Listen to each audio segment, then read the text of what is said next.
Good evening. I'd like to call to order the regular meeting of the Campbell City Council for Tuesday, April 21st, 2026. And we'll start with roll call, please. Councilmember Scazola. Here. Councilmember Lopez. Here. Councilmember Hines. Present. Vice Mayor Bybee. Present. Mayor Furtado. Here. Good evening, ladies and gentlemen. Before we begin with the routine business of the council, which would include the Pledge of Allegiance, I wanted to mention a couple things about tonight's agenda.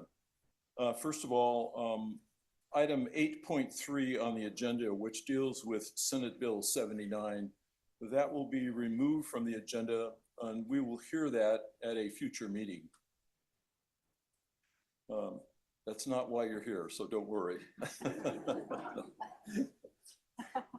Also, for those of you that might be present, because the very last item on the agenda is a discussion of the climate action plan, we are not going to discuss that tonight as well in the interest of time. So I mentioned that right up front, but you will be permitted to speak on that item if you wish under general oral requests, which comes early in the meeting. However, the item itself will be at a future meeting. And it's intended to bring that back at our meeting on May 19th. I will also mention very briefly that under the regular public hearings, there are two, what I anticipate, brief items, both dealing with fees, which is a routine item of business that we normally handle. And so item 8.1 and 8.4, I will handle those first sequentially. My anticipation is they won't take very long. However, the main item of business, and I know that's why most of you are here tonight, is for item 8.2, the public hearing to consider options for continuing implementation of the starter home project. So of course that is going to be our major item of business. I'll have some procedural comments to mention when we come to that. With that, I would like to invite our Campbell City arborist, Abel Zaragoza, to lead the Pledge of Allegiance.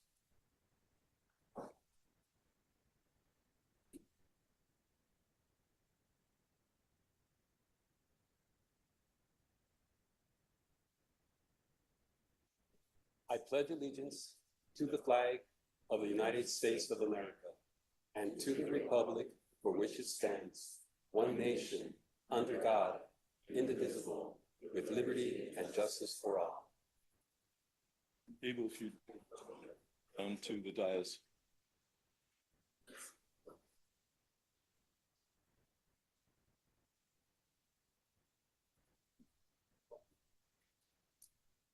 Mr. Zaragoza is the City of Campbell arborist, and he is the individual who led the Pledge of Allegiance tonight. And first of all, thank you very much. Thanks for the work you do for the city, and appreciate everything. Thank you.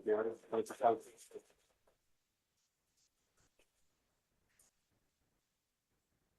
He's also here this evening to represent our Public Works Department, because for the 44th year in a row, Campbell has been recognized as a Tree City USA. And so as such, we add another leaf to our plaque on this matter. And I have a resolution here regarding the declaration of Arbor Day. And so Abel, thank you for what you're doing, and your colleagues as a part of the Public Works staff, our Public Works Director, Amy Olay, who is doubling as our photographer tonight as well. So. Thank you.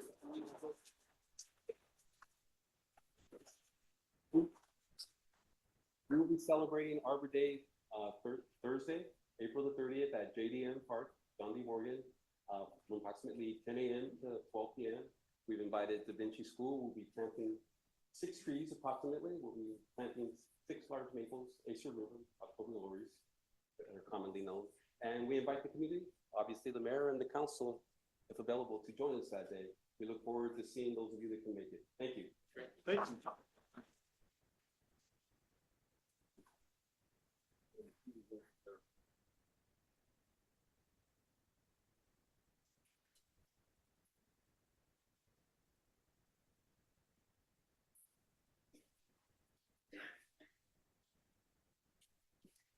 Item 3.1 again is the proclamation declaring April 30th as Arbor Day in the city of Campbell. We now move on to the next item of business here. We have no communications and petitions, and we now move to oral requests. Oral requests give an opportunity for any individual who would like to address the City Council on any item that is not on tonight's agenda. So I do have some requests under that item, and I'd first like to invite Denise Whitty to speak to us.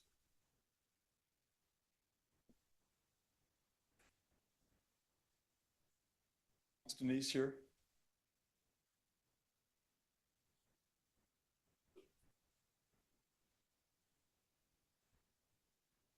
Now I'd like to invite Monica Faria. A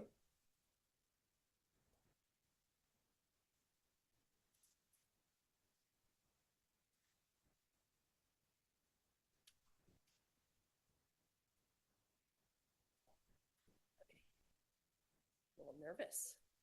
Good evening, Mayor, Council. My name is Monica Faria and I'm with PG&E. I'd like to take this opportunity to communicate that I'm your local government affairs representative. Fairly new to the company, about 6 weeks in. So this is a great opportunity to come and meet a lot of the community members as well. First, I'd like to acknowledge my colleague Sergio Jimenez, who previously served as your PG&E government affairs representative. I appreciate his partnership with the city of Campbell, and I'm grateful for his support during this transition. Moving forward, I will be your primary point of contact for all PG&E related matters. If you have questions, concerns, please definitely reach out and I'm here to help. I do want to say that I value strong partnerships with our local government leaders, and I'm committed to being a responsive and collaborative resource. I look forward to connecting, and I'll be reaching out to each and every one of you individually so I can better understand your priorities, your concerns, and be of service regarding all PG&E related matters. And I look forward to working together. Thank you so much for your time. Thank you. Susan Landry.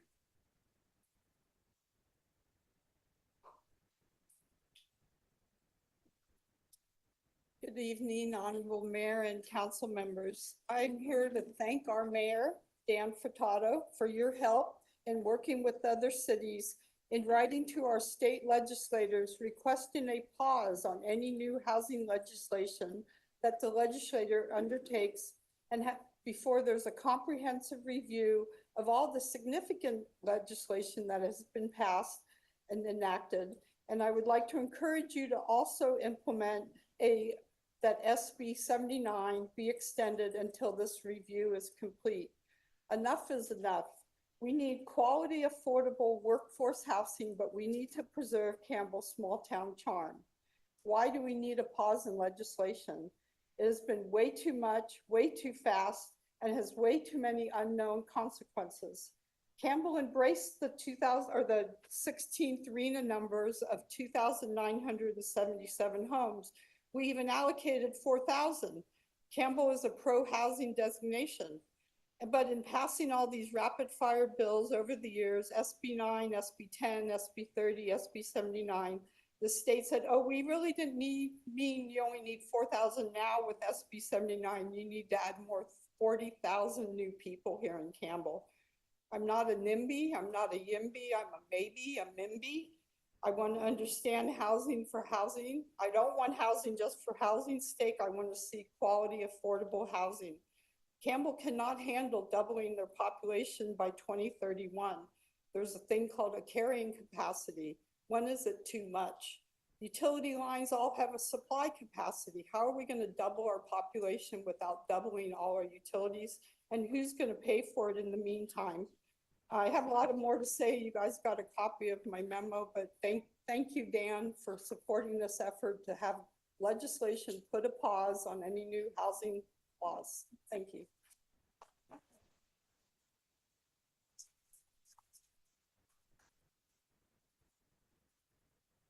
Does anyone else wish to speak under oral requests?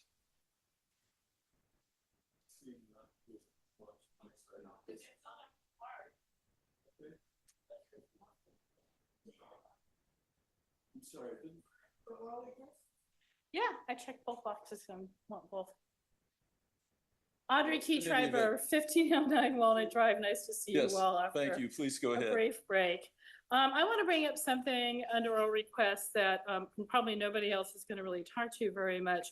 I asked Grok a while back to give me a synopsis of the problem Vancouver had. This is for the council members. With this type of development situation, basically we have Chinese developers that are sending large amounts of money over. They're establishing multiple LLCs and they are purchasing property, then they're doing developments on that property, and then they're selling those developments not to the people who reside in that area, but rather to other offshore Chinese individuals. A lot of these properties remained empty. In other words, they were a great mechanism to take money out of China and invest it in something solid in a country that's considered a good investment. That's what's happening here. So if you look, I even found a very nice little cartoon that makes it very simple for you and you can read the long words. What ended up happening in Vancouver is they had, the prices just escalated because these developments really weren't interested in making money. They were interested in spending money to take it out of China. As a result, the local residents couldn't afford to buy developments, buy the newly developed property. Vancouver solved the problem by putting a huge tax on foreign development and also requiring an occupancy level because a lot of these places were unoccupied. So I'd like you to really consider your jobs are to look at the intent is housing that will be lived in and used. And a lot of the requirement is for reduced income housing, which this at $1.8 million, these developments are not meeting that requirement. So thank you for your time. Thank you.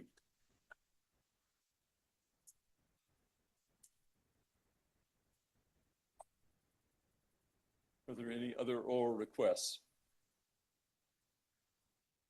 Okay, Furtado, we do have somebody online with their hand raised. yes. Go ahead, please. Raja, would you like to speak? Yes, can you folks hear me? Yes. Hey, sorry, I'm trying to talk at this time. I'm not at the agenda time because I'm hiking to Everest Base Camp and I might lose signal. So I have been waiting patiently to do this so that I can resume my hike. Quick link policy should be grounded in inclusion and shared responsibility. Raja? Yeah, can you hear us? Yes, this is currently oral requests. Are you wanting to speak on an item not on the agenda? Because I'm international and my signal will be lost I'm any so second. sorry. Right now is the time for oral requests. So can I be the first one to talk on the agenda next? No, we'll get to item. Okay, I'm going to make it totally not related to the agenda item and I'll make it general. Okay? I'm sorry, anything that is on the agenda tonight must be spoken of under the agenda item. So I'm not trying to speak on the agenda. I'm trying to make this general. Just because I'm traveling international, I'm trying to accommodate myself here. what is the nature of your subject, please? Okay, I just want to say policy should be grounded in inclusion and shared responsibility.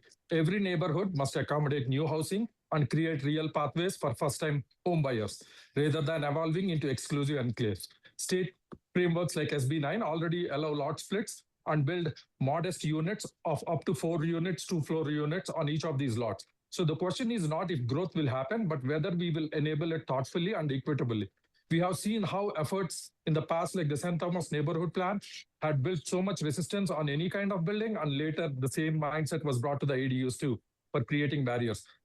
So I support clear definitions around vacant lot, strong privacy standards for adjacent homes, but not policies that reduce densities. If starter homes cannot be built on large 10,000 square feet lots with single family neighborhood, it raises the fundamental question.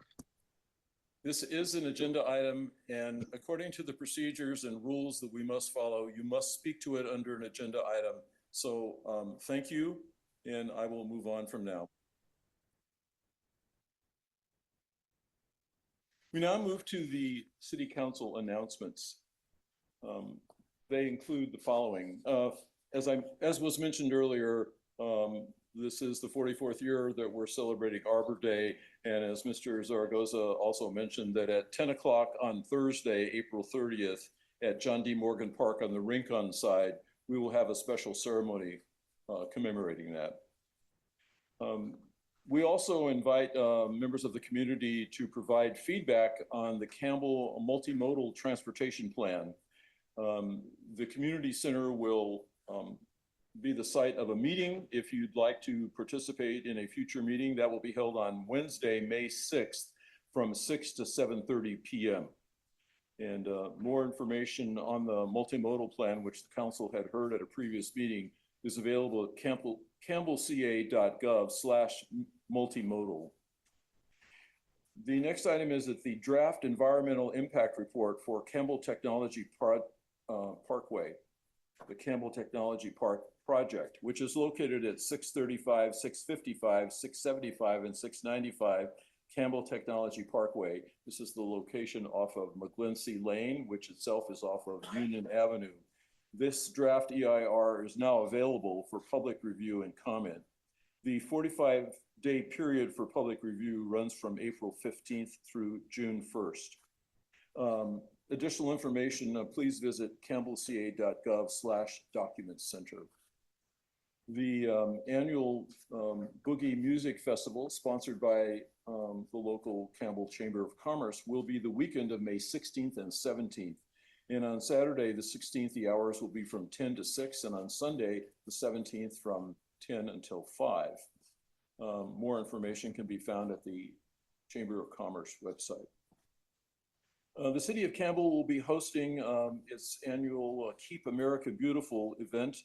This will take place on Saturday, June 13th from 9 to 12.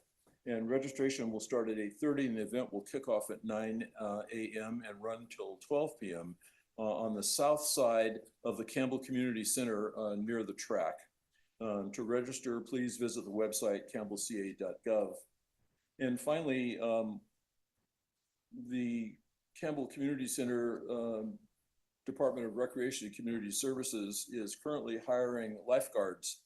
And so anyone who is a lifeguard and would like to explore this opportunity can contact the Community Center and Recreation Office or the website campbellca.gov/aquatics. That includes the council announcements. So the council will now move on to the consent calendar. And these are items 7.1 to 7.4, which the council will take as a single item of business unless a member of the city council, city staff, or a member of the public would like us to pull an item for further discussion. Would anyone like to pull an item from the consent calendar for further discussion? Seeing none, could I have a motion, please? I'll propose a motion to accept the consent calendar items 7.1 to 7.4. I'll second. Motion by Councilmember Hines, second by Vice Mayor Bybee. Roll call, please. Councilmember Scazola.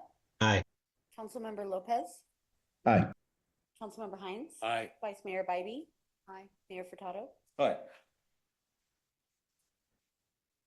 Thank you. We now move on to public hearings and the introduction of ordinances. And as I mentioned earlier, items 8.1 and 8.3. 8.1 and 8.4. So we'll start with item 8.1. Thank you. Please go ahead. Good evening. My name is Michael Nakamura, accounting clerk for the City of Campbell.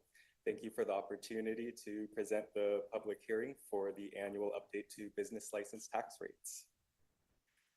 Per our municipal code, council may increase business license tax rates up to 2% per year. We're proposing a 2% increase for fiscal year 2027, effective July 1st, 2026. If approved, we're expected to generate an additional $14,000 of revenue on top of the $700,000 in annual business license tax revenue already expected.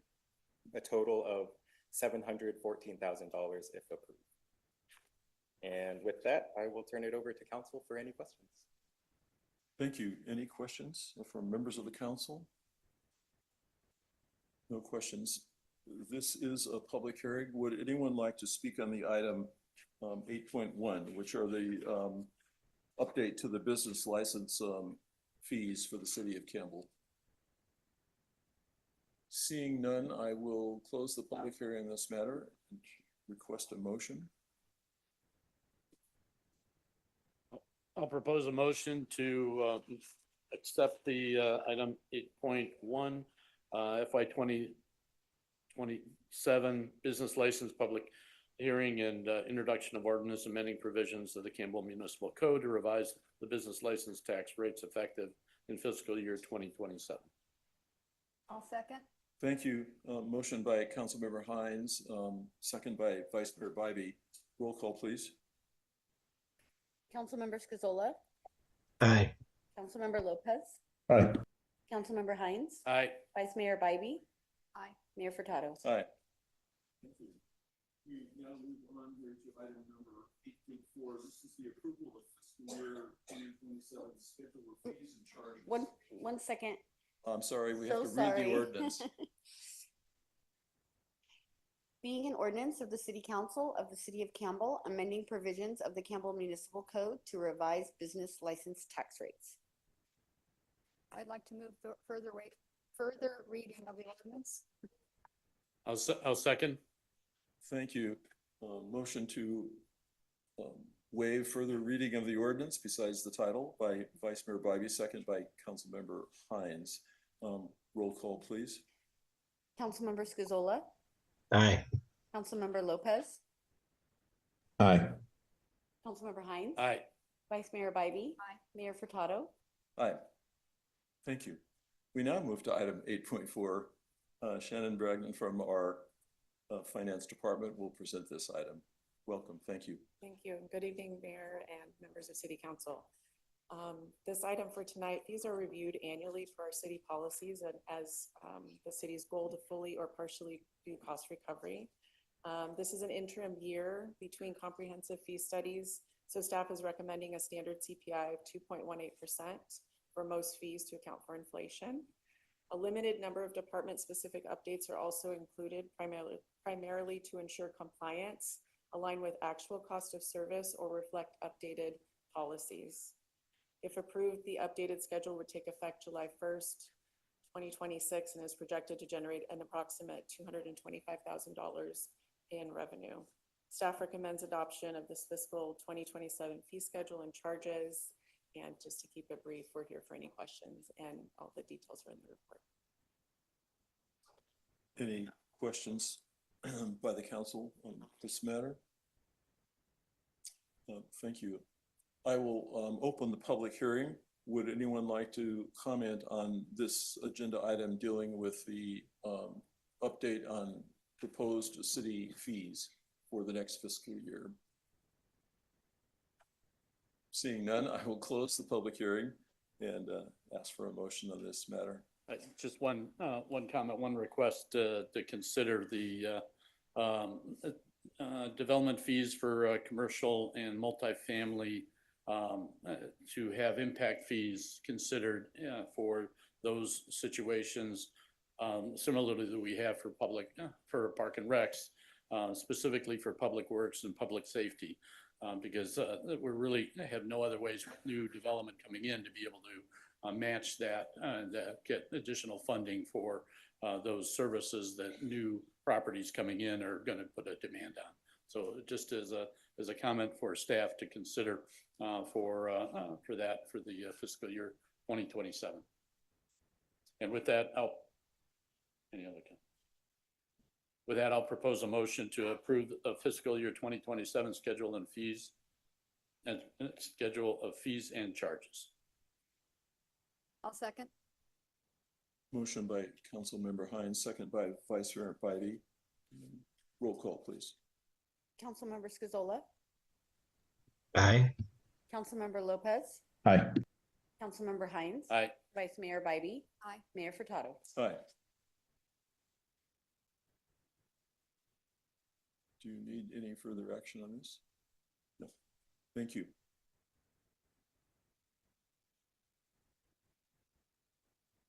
Okay, thank you. So now we go to the major item of business tonight, item 8.2. This is the public hearing to consider options for continued implementation of the Starter Home Revitalization Act. By way of explanation and procedure, I just wanted to make a few comments about what procedure we'll follow this evening. First of all, thank you very much for your attendance. Many of you have written letters to us, which we appreciate. They've been well thought out and planned, and they've been helpful to us as this matter has come to our attention. It was at our last meeting under general oral requests that many of you came and spoke on this matter and wrote comments at that time as well. So I thank you for those as well. We did hear you, and we were able to bring this back immediately at the very next meeting, which of course is tonight's meeting. So the general procedure that we'll follow is as follows. There will be a staff presentation. So the staff will outline the basic parameters. Following the staff presentation, members of the city council then have an opportunity to ask questions about the presentation. Perhaps some of the questions that we might ask are some of the very same questions that you may have. So those questions may answer some of the reasons or some of the questions that you have, maybe not. But after the council asks questions, then we will open the public hearing. So I know there are several of you that would like to speak tonight, and we're going to give everyone who would like to speak an opportunity to do so. What you say, of course, is totally your business. I respect that. What I might request is that you consider speaking to the issue that we're specifically talking about tonight, and focus your comments on that. Those would be most helpful. But obviously, you have the right to say what you please. And so once we conclude, every person will have 2 minutes to speak, as I indicated earlier. And I have a series of cards here and request for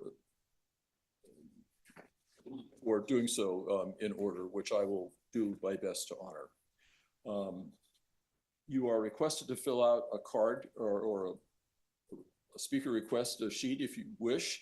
You're not required to, but for those of you that have filled out speaker requests, I will take all those first, and then I'll find out if there's anyone online who would like to speak.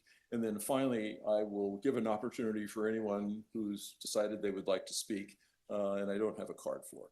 So that's the procedure that we'll follow. Following that, we'll close the public hearing on the matter, and then the council will deliberate here, of course, in public, and come to some decision or offer a resolution or whatever our decision might be. So I just wanted to kind of outline the procedures as we get going here.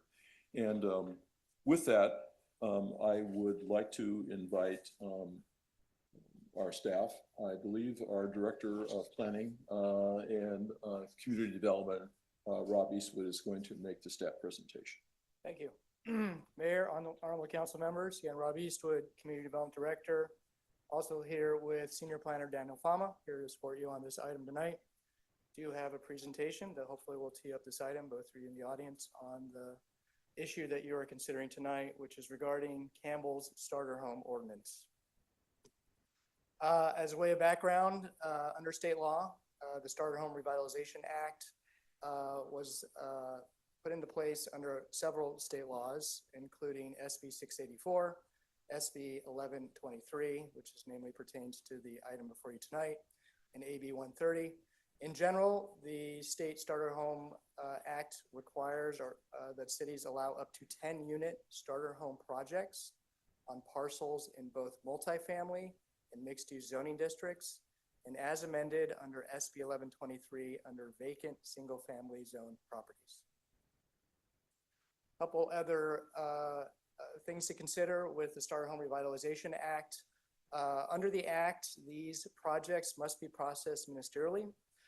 I know it's typical in land use when a project is proposed and it goes to a hearing before a planning commission or council. If there are notices are sent out and a hearing is scheduled where the hearing is reviewed by the council or planning commission. Under this state law, the city must process this ministerially. Thus, you cannot have a hearing for these items. And with that, as there is no hearing, typically with ministerial projects, there's no noticing that's associated with that.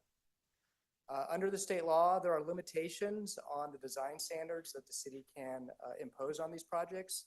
The city can impose objective design standards. However, the objective design standards cannot prohibit a certain minimum density or up to 10 units that these projects can propose on a lot. So if they were so restrictive to prohibit that, the city would have to alleviate those. In addition, and as we'll discuss tonight, many developers use other housing laws when the starter home projects are proposed. This includes both state density bonus law and SB 330. And briefly, under state density bonus law, if a developer proposes a below market rate affordable unit, they are afforded certain concessions and waivers. They can waive certain design standards that the city imposes on projects. And that has happened on a number of these projects. In addition, a developer can use what's called a SB 330 pre-application with these projects. When that is submitted to a city, it vests or it locks in the standards that are in place at the time. Thus, in the future, if the city changes its standards with respect to starter home or different types of laws, they are vested or can grandfather in under the standards that were in effect when they applied. As to how the City of Campbell has implemented its local ordinance, for context, often these laws are adopted usually in the fall of every legislative cycle. There's usually not much time between the time these laws are adopted and they go into effect. It has been the city's practice to try and get ordinances on the books, and the objective of that is to have standards in place to help the community, help residents, help developers understand these state laws, and that has been the practice of Campbell. A number of the Starter Home Revitalization Act laws went into effect in the fall of for the years you see up there. In response, the city, both in June 2024, subsequently July 2025, and August 2025, adopted interim ordinances to put into place standards for the Starter Home Revitalization Act. In addition, the city has put, I'd say, a very robust webpage up under the community development website. It lists the facts of the law, it lists the standards, the application process, and we strive to maintain at least a list up to date of all of the applications that are in process. I know this salient to the next meeting, of course, is the question of vacancy, and I'll walk the council and the audience through the facts we have on that. Under the Starter Home Revitalization Act, and namely SB 1123, it does state that the starter home projects can be allowed in single-family neighborhoods where the property is vacant. It does not provide a lot more specificity on specifics of time of place and when that vacancy is applied. And for context, there are many other state laws where that does happen. So if you'll remember when ADUs were prescribed to be allowed in all cities in California several years back, there were actually very specific requirements that say if a garage was converted to an ADU or an ADU was built without permits, there was a date in which that had to happen. And certain other state laws, housing laws prescribe that a zoning has to be in place on a certain date before it happens. So in certain instances, the state has weighed in and declared a point in time when a property is eligible. That did not happen under this law. In the absence of that direction, when staff brought the initial interim ordinance to council, there was a question of vacancy, and that was discussed in the ordinance. Acknowledging that today in Campbell, a property owner can come in, obtain a building permit to demolish a single-family house on a property and render it vacant. Staff's intention was to avoid speculative demolition, to avoid having a developer, an owner, do a two-step process where first they would render the property vacant, perhaps it would become blighted, perhaps a project in the future would not happen, and then at some point in the future, perhaps a starter home project would happen. Considering that as a potential consequence of having vacancy be required for a starter home application, the ordinance that was adopted by council does have language that allows an applicant to render a property vacant during a redevelopment process. So to be clear, today in Campbell, under our ordinance, if a single family property has a house, the ordinance allows a developer to apply to demolish the house during the redevelopment process. It does not have to be vacant ahead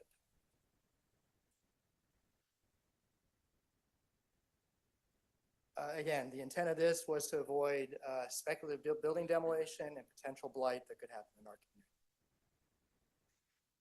What has happened since Campbell's adoption of its starter home ordinance?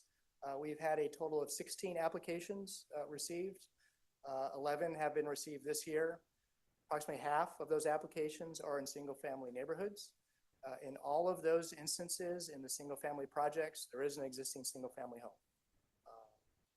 And in each of these applications, as I mentioned earlier, the applicants can avail themselves of other state laws. They have submitted what's called an SB 330 pre-application that locks in the existing standards, so we can discuss more what that means. So tonight, as mentioned by Mayor Furtado, the city council staff has received a tremendous amount of feedback regarding the applications that have come in, notably 3 to 4 of those applications in single-family neighborhoods. A lot of questions on why are these allowed, the design standards that apply, the characteristics of these projects, namely these are up to 10-unit townhome projects on single-family lots. Probably the largest question that has come in is why Campbell is using its current application of vacancy that allows vacancy during redevelopment, and has asked the city to reconsider other options for establishing vacancy. And that is the reason this item is before you tonight. In addition, the interim ordinance Campbell has will expire in July. Gives the opportunity for the council to either extend the current ordinance or revise it. And tonight, of course, you'll be evaluating an alternative to the existing application of vacancy. So the options before that staff has presented for the council to consider tonight are twofold. First would be to maintain the ordinance as it is, and that would allow a developer applicant to apply for a starter home project on an occupied or a single-family parcel that has a house on it, and during redevelopment make the project or make the parcel vacant. An alternative that's before you tonight, and you have an ordinance that you can take action on tonight, is to revise that vacancy requirement to be more, I'd say, to a conservative approach or more prescriptively to the plain letter language of the law, which will require at the time an applicant comes to apply for a starter home project, the parcel must be vacant. So again, they cannot apply for a starter home project unless the 4 corners of the property are vacant, and that can be either there's no housing stock on the property, or the housing is in such disrepair that perhaps our building official has red tagged the property and rendered it unhabitable at that time. As there may be some consequences, as we discussed, of taking option 2, where an applicant or a developer could speculatively buy a property, speculatively apply for, obtain a permit, demolish a house that could result in blight, loss of housing stock. You may also direct staff to look into, develop, and bring back to the council a demolition control ordinance. And I'll talk to you more about what that means. As a reminder tonight for the council, this is an interim ordinance. Per state law, it does require 4/5 vote. So either option you take tonight, it will require 4 out of 5 of you to vote affirmatively on the action. A bit more on option 2, if the council pursues that tonight, an owner development would need to obtain a demolition permit ahead of time, or it could be vacant for some time beforehand, before the city accepts a starter home application. At this time, again, under the city's ordinance, demolition permits are issued ministerially. If someone applies, there's no noticing. It meets the requirements of the building code, and there's no tenants on the property or low-income families, which were reviewed. The city is required to issue the permit to demolish the house. At this time, there is no requirement under the city ordinance that a replacement house be built if a demolition permit is issued. With all those facts in hand, the city could pursue a demolition control ordinance. In general, what demolition control ordinances do is require that prior to any issuance of a demolition permit, there must be an application approved to replace that house with perhaps a new single-family house. So prospectively, a demolition control ordinance that could be brought back to the city council could require in Campbell, if an applicant, owner, developer applied to demolish a single-family house, they would be required to replace that house with a new house, or prospectively what's called an SB9 project, a duplex, which is allowed in single-family districts. Knowing some of the concerns tonight are about vacancy and starter home projects, prospectively, that demolition control ordinance would not allow the replacement of the house with a starter home project. So that is something we would have to investigate further. We would like, and I have already asked the State Housing Department of Community Development to assist the city in this question of looking at what a demolition control ordinance can and can't do in light of the state laws and starter home projects. We wouldn't want, staff would not advise the council to go forward if for some reason state HCD would advise that a demolition control ordinance would somehow prohibit fulfillment of the 1123 law. So that's something we'd like to look into with the state, make sure we have good advice from the state before the city consider and adopt a future demolition control ordinance. I know a lot of the question tonight among members of the audience that are here and also among council members is what would be the effect of any decision tonight on the applications that are currently in process. Again, I believe the reason most folks are here tonight, they've seen in their neighborhoods at least a few of these applications being proposed. And obviously there's questions on what will happen with these applications. As I mentioned, as a factual statement, the developers and applicants for these applications have submitted an SB 330 pre-application under state law that does lock in the standards under the city's ordinance today. So even if the ordinance is changed tonight, because they had submitted those SB 330 pre-application requirements, they're locked under the current ordinance. Per that, the city is required under state law to process the applications if they conform with our existing ordinances. We can't change the standards and rules to apply to those existing applications. If there is a future application that comes to the city, it would be held to the new standard that's adopted tonight. As a matter of fact, and prior to this meeting, we had some questions on the status of these applications. I will confirm on a few of the applications, the city has already received demolition permits that it is processing at this moment. So there may be an instance where, irrespective of the actions tonight and what happens, the city would be required to issue demolition permits for some of these properties where they would still render the property vacant. Just want to make sure the council is aware of that. I know a lot of related concerns have come up on the starter home projects. I want to speak to those quickly. A lot of these areas, the state does not have much, the city has little to no discretion on. And I want to make sure that the community is aware of that. They can be brought up tonight, but the ability of the city council to weigh in and change the direction with respect to some of these issues is very limited, or there is no discretion. So number one, as stated, per state law, these projects must be approved ministerially. The city council cannot have a hearing to consider one of the starter home projects. We have to process them ministerially. Number two, as I mentioned, there are no public hearings. Number three, any of these applications can avail themselves of state density bonus law. And to reiterate, under state density bonus law, if you provide an affordable housing unit, you can waive many of the city standards. I know we've received a lot of inquiries of why certain height standards are not being adhered to with some of these starter home projects. And I'll just state plainly, a few of these projects have used state density bonus law to waive the city's height standards, and they are allowed to do so under state density bonus law. There's been some questions. We have two starter home projects that are directly adjacent to each other. And obviously when two projects are adjacent to each other, in this instance, they're proposed by the same developer, why isn't the city processing them together? State HCD has looked into this issue, and they've issued technical guidance. The city must process these applications independently if they can be developed and be built independent of each other. Finally, as a reminder to the city council and in general to the public, under a lot of the state housing laws today, it is very, very difficult to either deny a housing project or reduce the density of a housing project. Namely, the city would have to declare and identify a public health and safety impact to deny or reduce the density of the project. And I just want to make sure that's clear to the audience and the city council.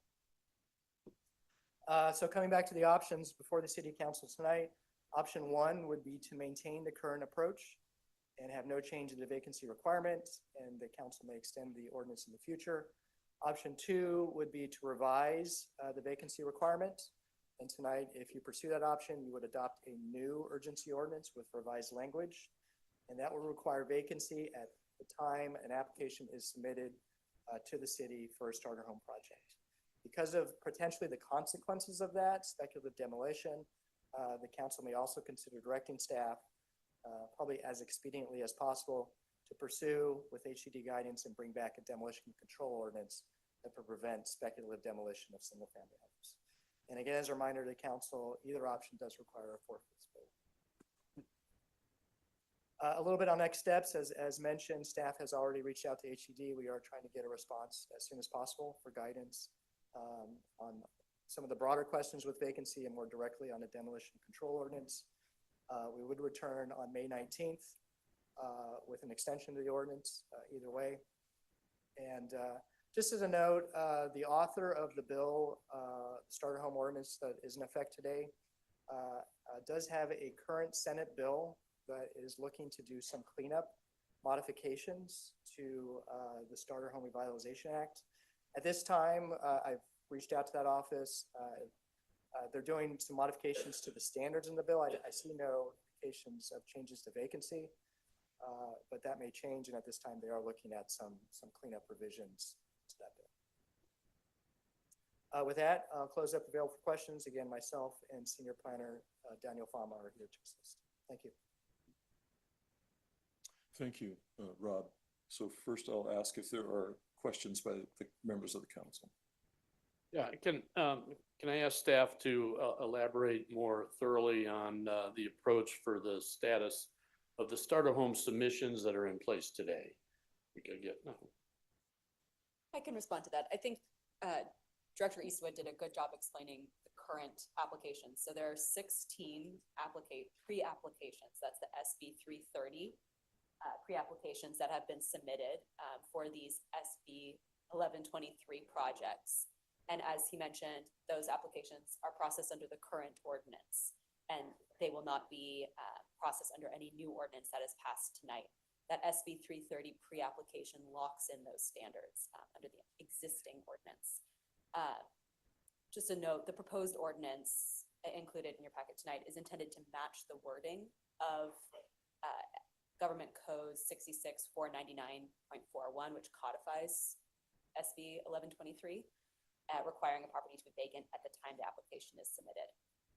So these developers do so. They've submitted their SB 330 pre-applications. They do still need to submit a SB 1123 application within a specified time, and that's to complete their project developments and to obtain the building permits. And when that application is submitted, the city can review the application ministerially, and it can only consider objective standards. So as Director Eastwood mentioned, in that limited review, the city can reject those applications only if it makes clear findings that the project violates health and safety concerns. And again, as Rob mentioned, the city has reached out to HCD to get some clarity as to the existing city ordinance.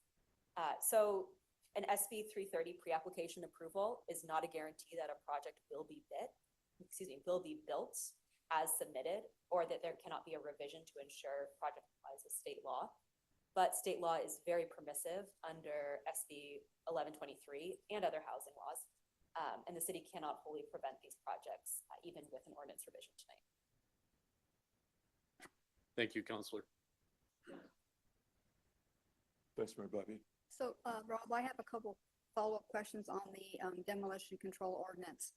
So if the ordinance is changed tonight and it goes into effect, an applicant can come in and apply for a demolition permit, but is restricted to replace the structure with one house, not a starter home project. Is my understanding correct?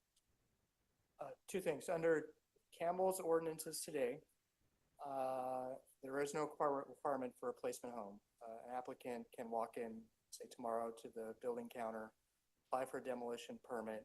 There's no requirement under our ordinance that they have to replace a home. So we would issue the permit. The house, the property could be rendered vacant, absent there being low income or tenants on the property.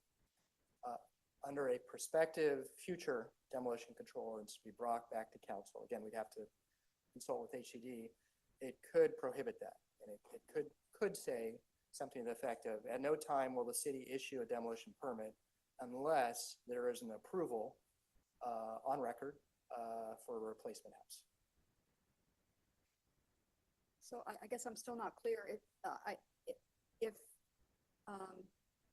the ordinance is changed to correctly or to define vacant. So if there's a property owner that has a house currently on the parcel, and they come in after this ordinance, if this ordinance were to get changed, if they have an existing structure and they want to demolish their existing structure, can they do that under the current city regulation? And what are they allowed to replace that structure with? So to make it very specific, Councilmember Bybee, the answer is yes. Yes, they have a single family house, they come in today, propose demolition permit, the city will issue it, they can render the property vacant. Absent review of tenancy and low income families, which would prohibit that. There's no requirement that they replace the home under city's ordinance today. So it could remain vacant. You could see a property, city issued a permit, they demolished the house, and it could remain vacant for some time. And then at some point. Did you not hear the questions, not the answer, Oh. right? Speak loudly and clearly. So if they were to demolish the structure, they could wait a period of time and then come to the city and say, I want to do a starter home project. My property's vacant. Is that a possibility under, if we were to change this and if we didn't have a demolition control ordinance? The answer is yes, Councilmember Bybee. Yeah. So under option 2, if adopted, an applicant could walk in, obtain a demolition permit, demolish a house. Property could be rendered vacant. There's no time limit on it, could be vacant for some time. After that, the property owner could walk back in to the planning department and apply for an 1123 starter home project. Okay, thank you. Excuse me, I'm sorry. You're asking the microphone to be turned up? Okay, so I will ask, and maybe that you speak louder, just speak louder into it.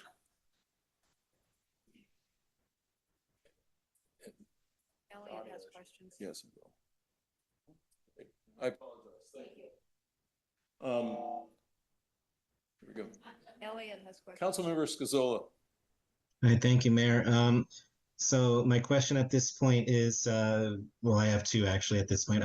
So option number 2, it's my understanding that we'll at least put up a few guardrails or a couple more hoops to jump through, or whatever phrase you want. It doesn't make it as easy as is the current state. Am I correct in that?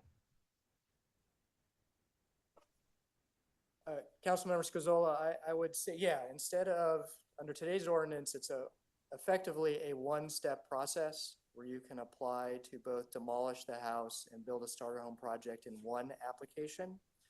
Under option 2, if a developer, owner, applicant intends to build a starter home project, they would have to have 2 steps. Step 1, apply for, obtain a permit, demolish an existing house, wait until that house is demolished, and then apply for step 2, which is the starter home project. So it would be a longer process.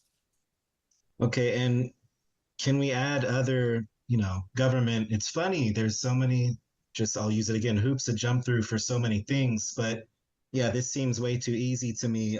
If we go with option 2, are there other layers of protections that we can throw on there? Because my biggest concern is that I know of one example in particular in my district that it's a perfectly good, beautiful home, sold for nearly $3 million, and they're just knocking it over. What a waste, and it's going to destroy the look and feel of the neighborhood. Everyone's upset about it, and I feel for good reason. So what I'm asking is, what else can we do? Is there, essentially I'm trying to find a way that we can make it where Campbell is unappealing to developers that are unreasonable. I see this as unreasonable when there's a perfectly good home already there and you just knock it over. That's crazy to me. And then you put this monstrosity there. So is there more we can do? If we go with option 2, I'm trying to ensure that there's so many things that, meticulous things for developers to do, so they won't even try anymore. They'll just be like, oh no, I'm not doing that in Campbell. And I'm talking specifically about already homes. Like, I understand urban blight. If it's a ruined home, if it's unoccupied, etc., like, I get it. Sure, that makes sense for developers to come in there and turn it into something that's actually nice and livable and hopefully affordable. But in the case I'm talking about, that it just makes no sense. And so I would want to prevent this from ever happening again? I can answer briefly, Councilmember Scazola. Again, the tool that the city would apply is called a demolition control ordinance. And the direction tonight our council could be to staff to bring back a demolition control ordinance. Again, our advice to avoid perhaps state scrutiny in the future is to at least get HCD guidance on that demolition control ordinance before we bring it back. But again, that would be the tool that would prevent speculative destruction of homes.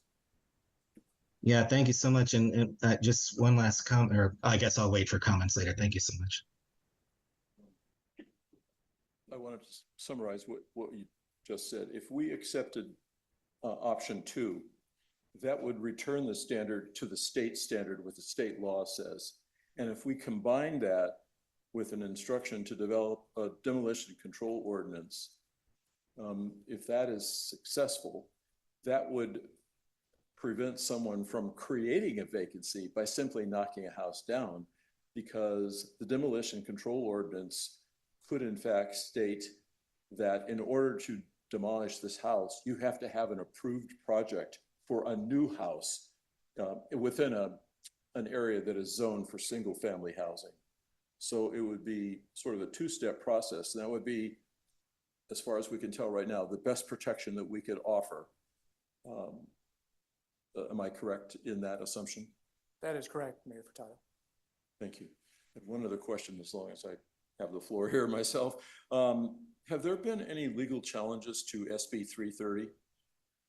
This idea of locking in? There have been challenges. I'm unaware of the timing issue. Yeah. There have been some questions, and Senior Planner Fama knows a lot more about the technicalities of this. Once you submit an SB 330, there's a time period on which you can submit an application that stays active. I know there's been questions and challenges on how often that can stay active. It's the only ones we're aware of. So I know that SB 330 was also called the Housing Crisis Act, and it was actually passed back in 2019. So it's been around for a while. And I just wondered, it sounds to me like a sponsored legislation when it was first presented. I don't know. Sponsored legislation oftentimes are written by developers who try to create legislation that is most favorable to them. And I just wondered, therefore, if there were legal challenges to it, because this idea of lock-in sort of like automatically guarantees the project can go ahead, if I'm correct in my current interpretation. It doesn't necessarily guarantee that a project will go ahead, but it makes development standard, it makes it, it clarifies the process for developers so that they're aware of what the laws are. They're not having to adjust to laws as they change. And so, yes, it does help the developer. Sure, thank you. Okay, any other questions by members of the council? Seeing none, I am going to go ahead and open the public hearing. So I have the speaker cards here, and that's what I'll follow. I have one request to follow a sequence of speakers, 2 minutes each, so that you can get an organized message delivered all at once, and I will honor that. The other thing I do request, I know there might be a tendency of wanting to cheer on when someone speaks. That only kind of delays this further. I simply request that you just honor everybody's right to speak and not sort of cheer or otherwise. That's my request. So I will open the public hearing. Each speaker will have 2 minutes to speak, and I would like to first start off with Alicia Asano, followed by Richard Drury.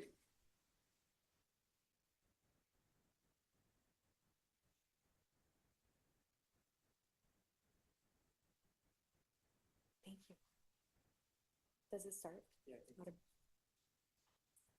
Okay, sorry. Hi, my name is Alicia Asano, and I'm speaking on behalf of neighbors on Walnut, West Parr, Steinway, and residents across Campbell. As you can see, we're here to send a clear message. We do not want our neighborhoods reshaped by out-of-town developers exploiting a loophole for quick profit. The ordinance passed last year not only conflicts with state law, it weakens our city's ability to protect its residents. We're asking you to fix this so Campbell can grow responsibly and sustainably. Our requests are straightforward. First, vote yes to adopt the interim ordinance so our local law aligns with state law.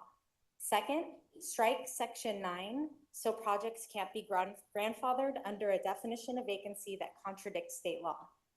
Third, direct planning staff to reject SB 1123 applications for sites that are not legally vacant. These actions will protect our community, but time is short. The 60-day approval window is closing fast. Please act tonight to prevent approvals based on a flawed standard. Our first speaker is Richard Drury of Lozo Drury Law Firm. Thank you. Thank you. After Mr. Drury, it will be Julie Kroselik. Good evening, honorable members of the council. Richard Drury of the Lozo Drury Law Firm, representing many Campbell residents. We urge you to take option 2. The ordinance 2334 that is on the city's books is unlawful. It's inconsistent with state law. It's preempted by state law because it's inconsistent with Senate Bill 1123. Senate Bill 1123 does allow a streamlined process for starter homes, but it requires that those lots be vacant. And vacant means either nothing's on them, or if there's a house, it's uninhabitable. The ordinance that you have on the books doesn't say that. It allows you to render the home vacant later. Therefore, there's a direct conflict with state law, which makes your current ordinance unlawful. Furthermore, for these 16 projects in the pipeline, they are not grandfathered in. You cannot grandfather in an unlawful activity. The only way that these homes are able to avoid public hearings, review under the California Environmental Quality Act, and get zoning exceptions is under SB 1123. But none of them are qualified to receive SB 1123 treatment because none of these parcels were vacant at the time of the application. So what the city staff and attorney have said is flatly incorrect. You cannot grandfather in an illegal condition, which is what the current ordinance is. It's illegal because it's preempted by state law. And so we believe for these 16 so-called pipeline projects, they cannot take advantage of SB 1123 because they don't meet the most fundamental requirement of having a vacant parcel. Thank you very much. Julie Kulak, followed by Ellen Fronover. Thank you, Honorable Mayor and fellow councilmen. I want to expand a bit on what Mr. Drury said and explain why the existing ordinance is inconsistent with SB 1123. SB 1123 allows streamlining of a project under certain conditions. One of those conditions is that the project site is vacant at the time of application. The state law defines vacancy as a lot having no permanent structure unless the permanent structure is abandoned and uninhabitable. Present tense having, not will have, not promises to have, having right now at the time of application. But ordinance 2334 says a site qualifies, it is to become vacant, meaning a developer can apply to demolish a perfectly habitable home and still get ministerial approval under SB 1123. This directly contradicts state law and therefore is illegal. Here's the simplest way to see why this is wrong. If you allow vacancy to become satisfied by a demolition plan, then every single family lot in Campbell could qualify. A developer can buy a home, file an application, and promise to make it vacant. If that's true, why did the legislature write a vacancy into the law at all? It becomes completely meaningless. Vacancy was part of the SB 1123 because they wanted it to make easier to build on unused lots, not because they wanted, unused lots, not because they wanted to completely destroy neighborhoods and towns like Campbell.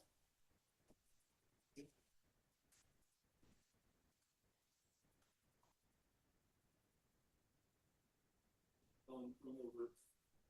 After Alan Cronover, it'll be Jung Park. Mr. Mayor, council members, I want to bring up some important dates.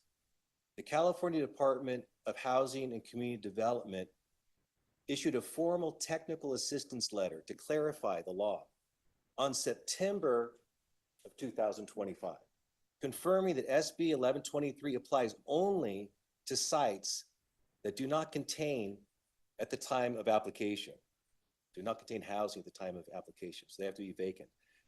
But in spite of this, on April 1st of 2026, knowing this, Alpha X went ahead and applied for starter home applications on houses that had houses on them that they knew were clearly not legal according to the department's technical clarification that was given in September.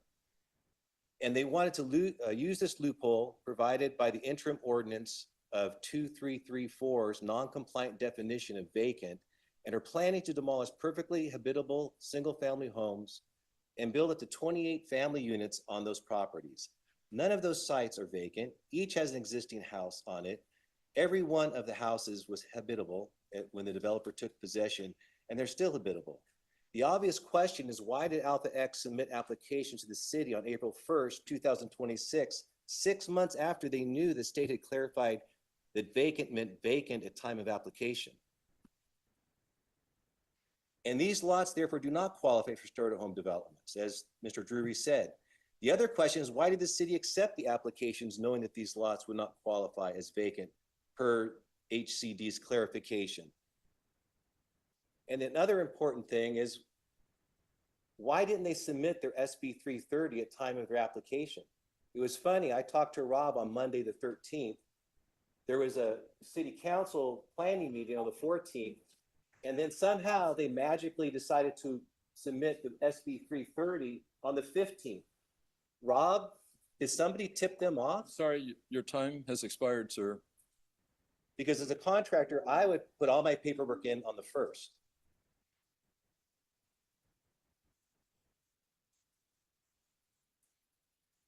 After Mr. Park, it would be Ann Crowley. Good evening, Mayor and council members. My name is Jung. I'll continue the speech from Alan. If the city approves these projects under the existing ordinance, it will open itself up to costly litigation. We're not going to watch our communities turn into a corporate giveaway. The city has the authority and the obligation to deny these applications since they never qualified under state law, regardless of what the ordinance says. We're asking you to do the right by the law and do right by the residents of Campbell. Adopt the new ordinance and reject handing our town over to speculators. Thank you. Thank you.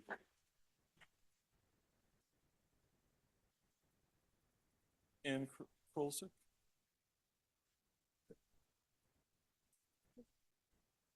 The spelling is Krolczzyk.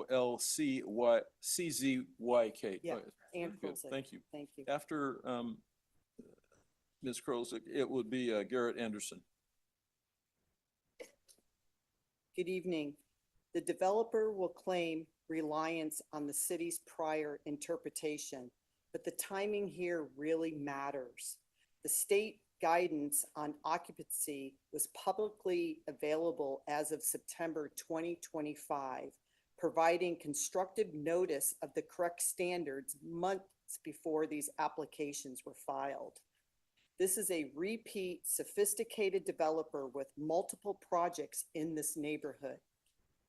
The SB 330 filing was submitted on April 15th for the Steinway Parr and Walnut project, just 1 day after the Planning Commission raised concerns as the city was actively moving to revise this ordinance.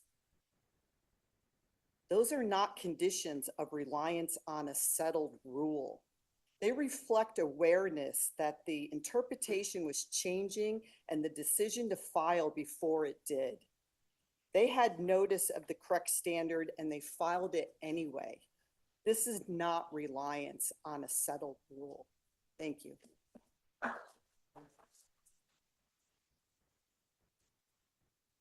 Javier Ruano, finish, after Garrett Anderson. She insisted on joining me today, so. Thank you, Honorable Mayor and council members. My name is Garrett Anderson and I live on Walnut Drive. I want to discuss the legislative intent behind State Bill 1123 and how the current interim ordinance undermines that intent.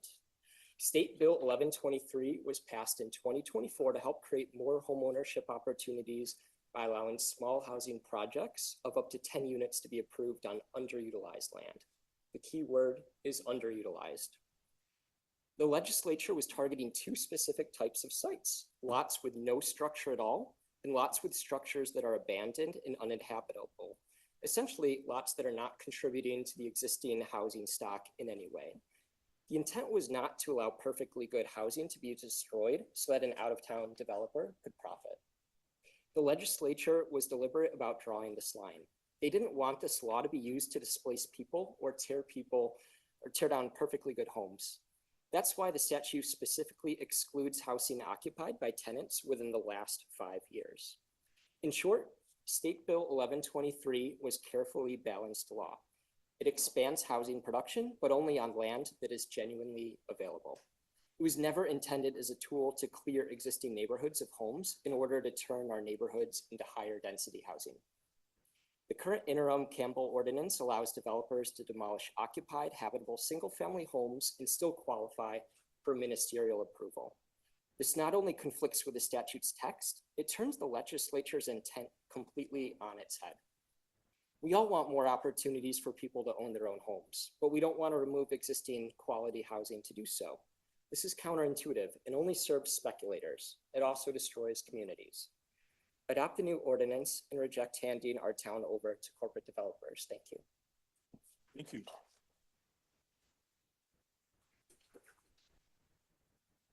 After Javier, will be Travis Galderia. So my portion was already covered. Again, my name's Javier Ruano. I live at 1182 Steinway. I just want to say I support Attorney Drury's stance. Campbell ordinance regarding SB 1123 is illegal. Thank you. After Travis, it'll be Roy DiVittorio. Can I get the clock to reset? My name's Travis Galduri. I live around the corner from where two of these developments are being proposed. And I'm here to talk about grandfathering specifically. And I get it. The planning department is trying to avoid developer lawsuits. The logic behind this grandfathering clause is that under SB 330, developments get vested rights at the time of their preliminary application under a specific government code. However, there's a big gaping legal flaw when using this code for grandfathering. And that is you cannot vest something that was void to begin with. This is backed up by 2 points. Look up the Big Creek Lumber versus Santa Cruz 2006 case, which confirms that you cannot acquire vested rights under a void ordinance. Secondly, SB 1123, vacancy is a state law eligibility threshold, not a local development standard. SB 330 was designed to freeze local development standards, not a state eligibility definition. Think of it this way. If Campbell advertised a 100-mile-per-hour speed limit in a school zone, a driver couldn't win a lawsuit against the city if the CHP gave them a ticket. That 100-mile-per-hour speed limit is invalid because the state sets the limit for school zones. State law preempts contradictory local ordinances. The developers made a gamble filing this prelim application to try to lock in Campbell's loophole, but they can't claim good faith reliance on a local ordinance when 4 months before their application, HCD issued guidance to Santa Cruz, which already confirmed that 1123 is for sites without housing, present tense. Lastly, if Campbell grandfathers applications under a standard that conflicts with state law, HCD could take action and neighbors would have standing to challenge as well. I'm asking the city to adopt this new ordinance tonight, but also follow state law. Either strike Section 9 tonight or recognize that developers cannot acquire vested rights where they were void to begin with. Do this before the applications are marked complete and before these demo permits are issued. Thank you.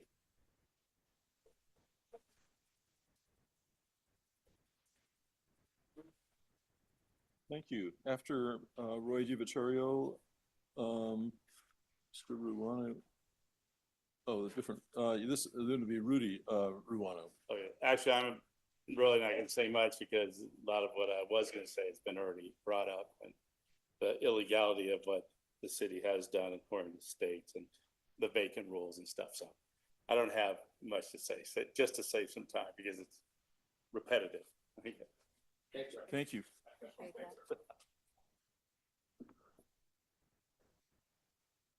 Okay. Thank you, Mayor and council members.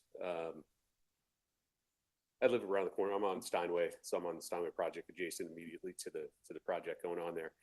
So you've heard the legal standard and how it applies to these projects. It doesn't matter what the ordinance says if the projects do not meet the vacancy requirement under 1123. The city has recognized the ordinance required to correct here and align it with state law, and that's what the new ordinance seeks to do. So we thank you for that. That's great.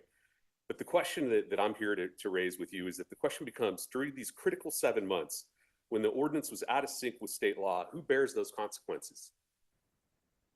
Section 9 applies to valid applications. If these projects were never eligible under state law, then Section 9 should not apply to them. The residents of Steinway, Parr, and Walnut become, in effect, the innocent bystanders who pay a heavy toll for an ordinance that was out of step with clearly established state law clarified by HCD last September that we've all talked about. If the rule needed to be fixed, it should be fixed for everyone. Our community is committed to seeing this resolved, and we hope that resolution begins here tonight. We've gone out of pocket ourselves to bring Richard, to plead our case from a legal perspective, but we're here as a community to try to fix this and want to have it fixed for everybody across the board. So the choice here is straightforward. Vote yes to adopt the new ordinance and deny pending applications on parcels that are not vacant. Thank you. Thank you. Graciela Marquez. Honorable Mayor and council members, my name is Ching. I live on Walnut. I want to first thank the mayor for joining the call of moratorium. This is a deeply needed moment to address the overwhelming volume of housing bills we have received so far. I reflect and ensure that we holistically have the capacity to grow in a way that's both legal and responsible. This is a shared concern of the room, also shared concern of the council members. Vice Mayor Bybee rightfully stated that, quote, development has to be balanced. And Councilmember Hines noted the importance of, quote, maintaining a strong sense of community. I'm here tonight because the current implementation of State Bill 1123 is achieving neither of those. It's not balanced, it's not responsible. As such, I wholeheartedly urge that please vote yes to the ordinance. However, fixing the ordinance is not enough. There are 16 projects that are marching towards the finish line, all under now an unlawful condition. I urge you, please do the right thing. Direct your staff tonight to reevaluate every incomplete application under the correct standard. Last, I strongly support the staff recommendation to develop a demolition control ordinance. Without it, a vacant at time of application rule creates a dangerous incentive. Developers may demolish viable homes just to empty the lot. We need a permanent rule that ties demolition permit only to verified legally compliant build plans. Let's ensure that State Bill 1123 is truly used for its true purpose, building on land that's actually vacant. Thank you. Thank you.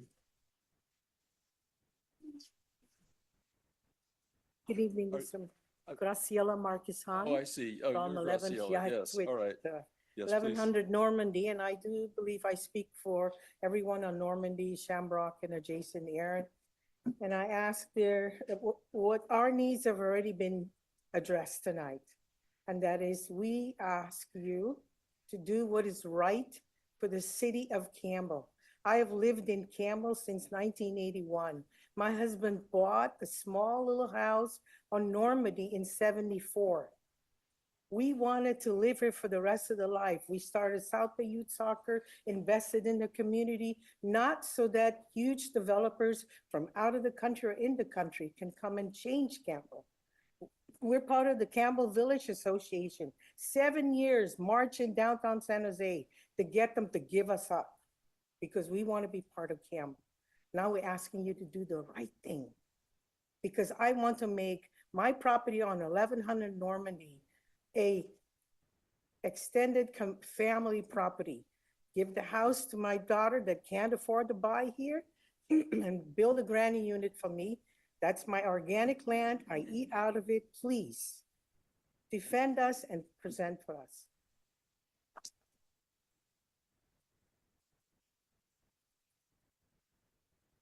Thank you. Mitch Sturmer.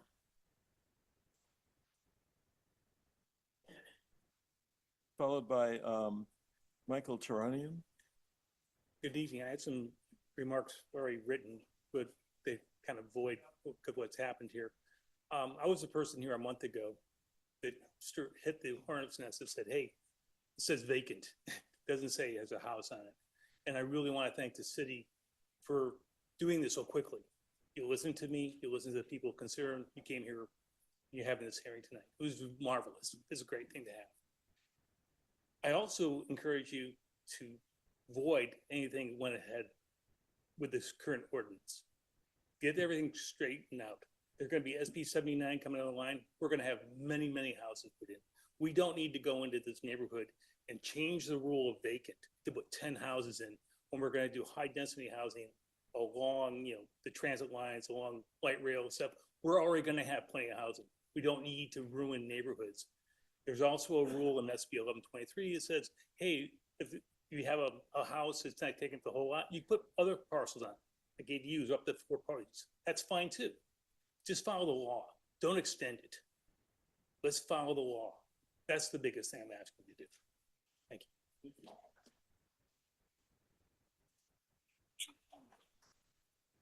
After Michael will be Liz Yeah. Gibbons. Michael Turnian, 509 Chapman. Good evening, Mayor and council members. Thank you for your time and for the work you're doing to address housing issues in our community. I'd like to say that I support thoughtful housing development. At the same time, I'm concerned that the current ordinance is not fully aligned with the state law. My understanding is SB 1123 was intended to apply to genuinely vacant lots. And I respectfully ask council to take a close look and consider clarifying the ordinance as such that it reflects the letter of law. I also like to share my personal experience. An 18-unit project was proposed close to my home, and I learned about it through a neighbor flyer, not through my formal notice from the city. That left me feeling that there was limited opportunity for awareness or input. For projects that have meaningfully impact on existing neighborhood, I believe it's important that residents are kept informed and have a chance to be part of the process. So my request this evening is simply, please ensure the ordinance is aligned with the state law and that the process provides clear communication and transparency on residents. Thank you for your consideration. Thank you. Liz Gibbons.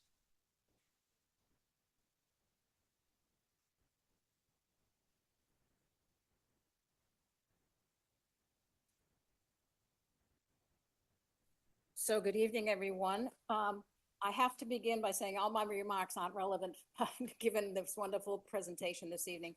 I would like to say that I am very proud to be here with the Campbell community, the council and staff, to have this dialogue and understand the issues and learn from each other. The communication is absolutely superb, and I thank everyone for participating and understanding what makes Campbell, Campbell. So I thank you all for all the hard work and all the efforts the staff have gone to. I'll just offer a few little tidbits, one of which is the fascinating thing called the Cobra effect. It goes back to India, where if you got rid of cobras that were overrun, they ended up getting money to bring in cobras. Well, people got into the business of raising and breeding cobras so they can get more money. So when we're here now, there's a perverse incentive to introduce these unexpected and contrary desires. Housing prices are not going down because the cost of land is going down. Perversely, the cost of the land is going up. And I say this personally. A year and a half ago, I got an offer for my nice tiny little 800 square foot house for 1.1 million. A month ago, I got offered 1.8 million. So on Walnut, because two houses just sold for 2.4 million to be torn down, and the house down the street is now being offered at 2.85 million. So it's just money exchanging and distorting the creation of housing. There've been some great things here, but I just ask and recommend that, I don't know if you can do this or not, but I would offer option 3 tonight, which is, I believe you can declare a moratorium on the current ordinance that's good for 90 days. And that will give staff an opportunity to really evaluate everything that's been presented. And all the legal arguments are so important to understand. So thank you. Thank you.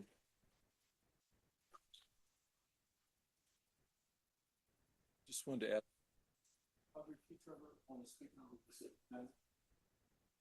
Yes.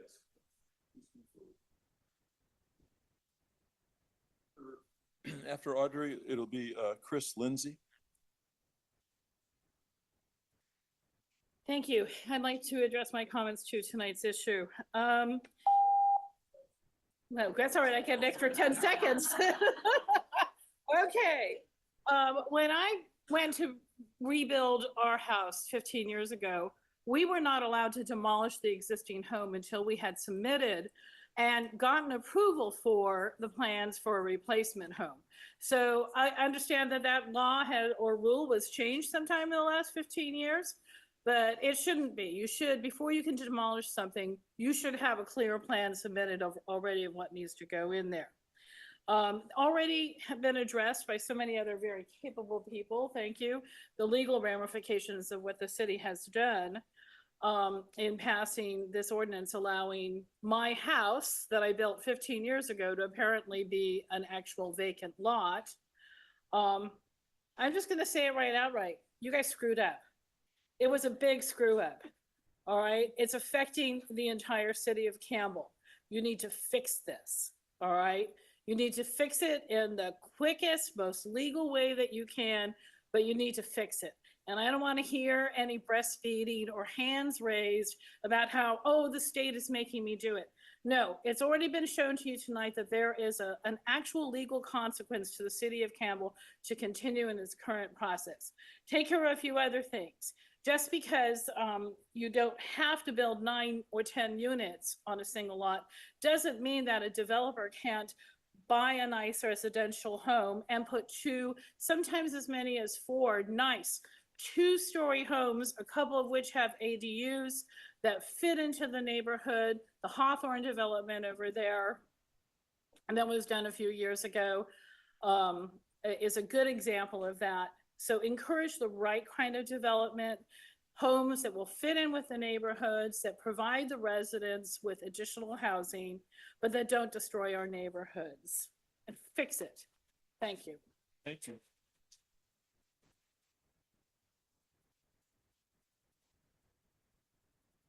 Chris Lindsay. Yeah. After Chris, it'll be Katie Gallagher.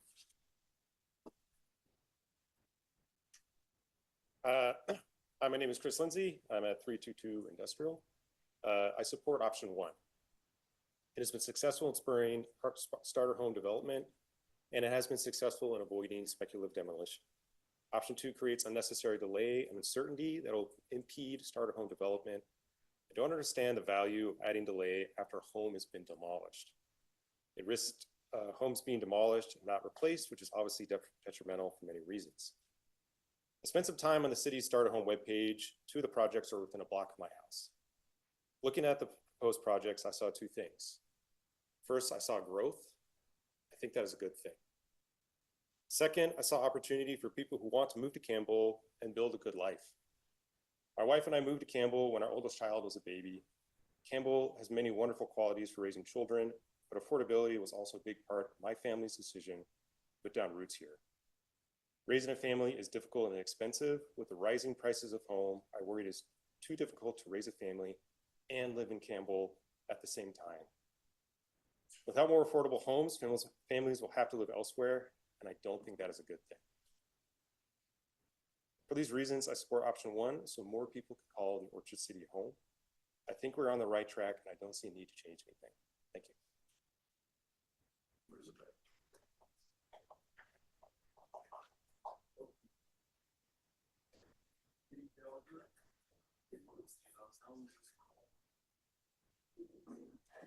Hello, my name is Katie Gallagher. I live at 322 Industrial Street, right by 2 of these proposals. I want to make 3 points. 1, we love our neighborhood because it's diversity of housing, including high-density housing. Diversity of housing results in diversity of people. 2, I'm a biologist for an environmental consulting company. I have worked on numerous housing development projects across California. Some projects were suburban sprawl that destroyed pristine habitat that support rare plants and wildlife. That's bad, right? So where should housing go then? Infill development. Make urban areas such as Campbell more dense. 3, our starter home in 2021 was $1.5 million. That was ridiculous, but it's reflective of Silicon Valley prices.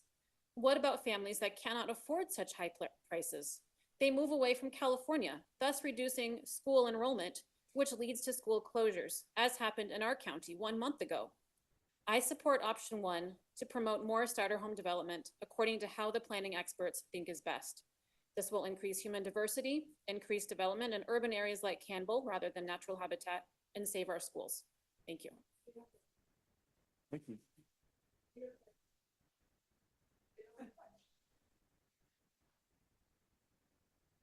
Alan Zissler? Oh, okay, there we go.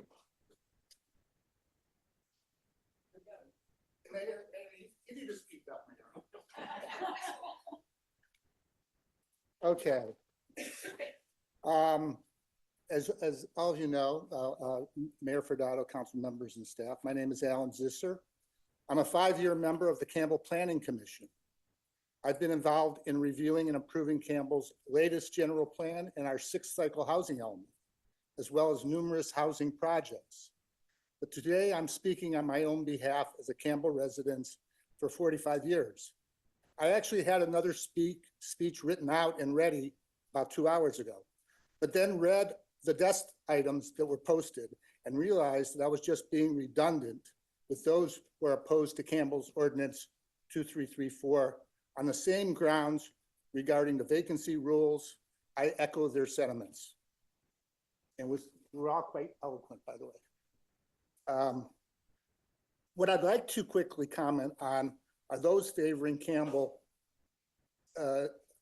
favoring what Campbell did for the sake of more affordable housing in our city and the state as a whole. I consider myself a housing advocate, and I've been very supportive of state efforts to increase affordable housing here in my role as a planning commissioner. However, I also believe that building any housing anywhere is neither necessary nor desirable. The so-called starter homes are intended to allow for more affordable homes to be available. However, these homes are neither starter nor truly affordable. A 1,750 square foot townhome with 4 bedrooms and 4 baths, which is the Steinway plan, is larger than many regular single family homes in the city and the region. In fact, it seems to be it's twice as large as Liz's. These will most likely sell at a market rate, except for the one BMR, for $1.5 million. This is based on other examples of fairly new townhomes in the area, including a number that are being built right now. I know this because I've been reviewing these plans over the last 3 to 4 years. A $1.5 million home purchase requires $300K or more in household income to qualify. This is over 50% above the area median income of the county. I wish someone would explain to me why that's affordable. Thank you.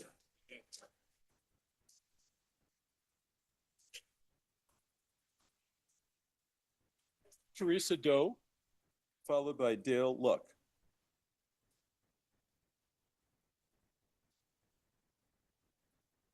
Teresa Doe.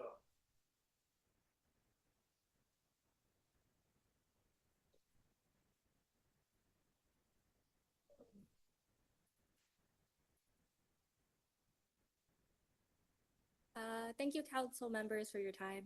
I'm Teresa Doe, a lead of San Jose YIMBY, and we are joining our colleagues at South Bay YIMBY to strongly support option 1, continuing the city's successful implementation of SB 1123 Starter Home Ordinance.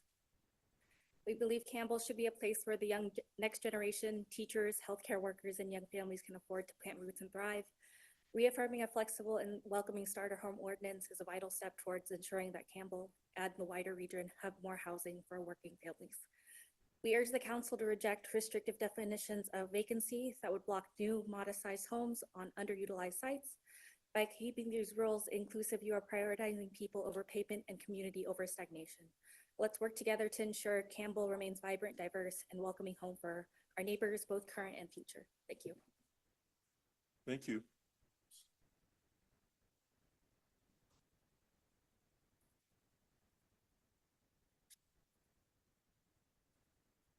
Hello, I'm Dale Luck.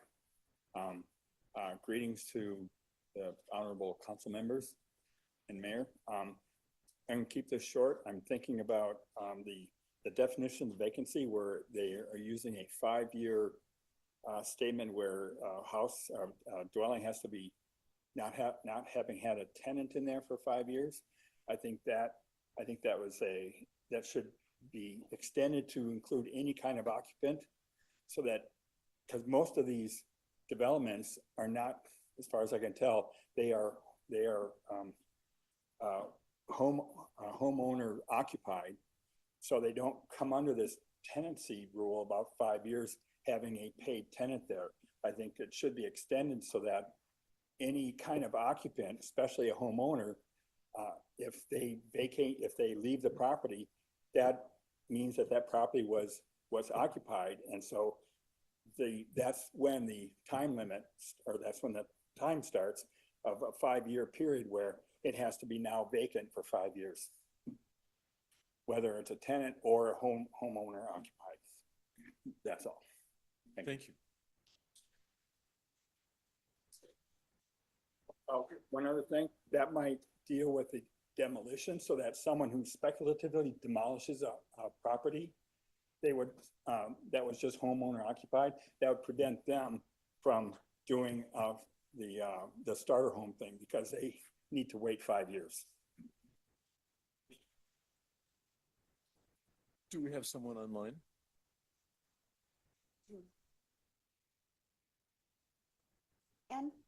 Ann Paulson online, would you like to speak?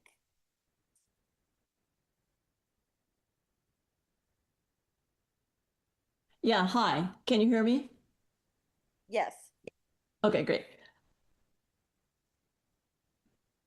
Good evening. I'm Ann Paulson. The new residents who will live in these homes aren't here, so I'm going to speak up for them. Because when I was a young engineer in Silicon Valley decades ago, I was able to buy a small townhouse as a starter home. Now we hardly have any modest-sized townhouses such as these in Silicon Valley for young people who are setting up their lives here. I believe young people now should have the same chances I had. And I think you believe that too. New young residents are not something you need to protect yourself from. They're people to welcome. The alternative is having Campbell dwindle into a retirement community for old people like me, and nobody wants that. I commend the city of Campbell for your actions to promote starter houses like townhomes for people who grew up in Campbell and for new arrivals that will make your city full of life. You're showing the way. 100 new homes in 1 year, that is fantastic. Don't stop now. Choose option 1 and keep welcoming new young people. Thank you. Thank you. Do we have other persons online? We do not. Is there anyone else in the room who'd like to speak? Sorry, I'll start again. Does anyone else in the room like to speak? Please come forward.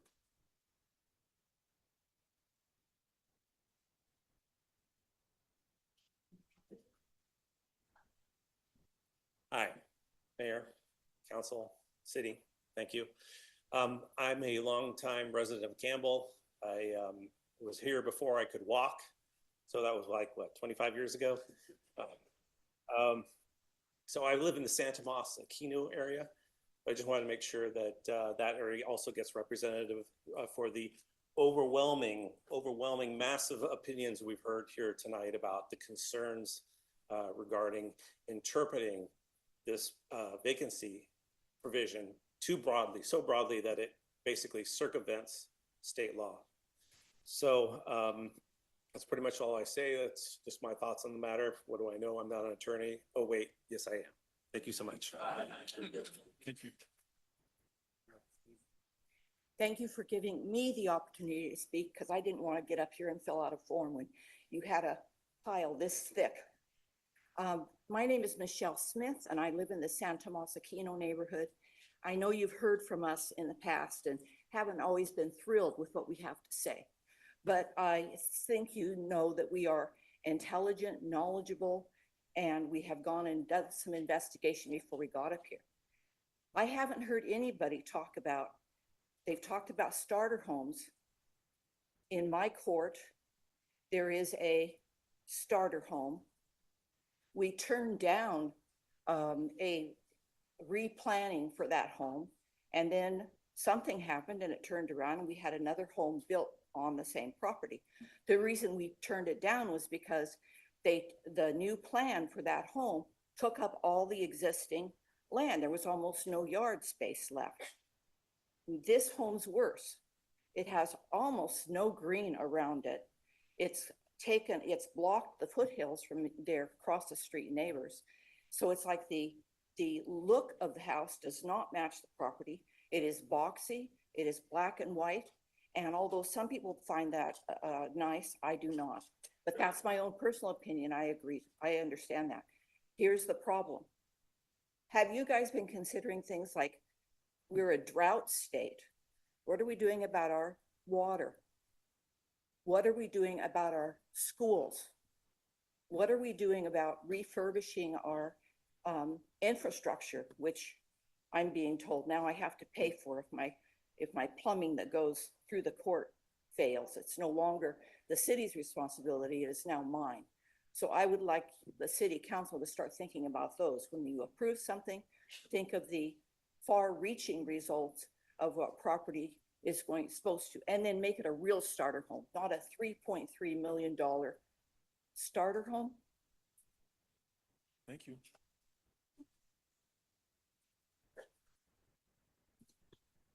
Good evening, Honorable Mayor, members of the council. My name is Jim Sullivan, and I've been in front of the council many times.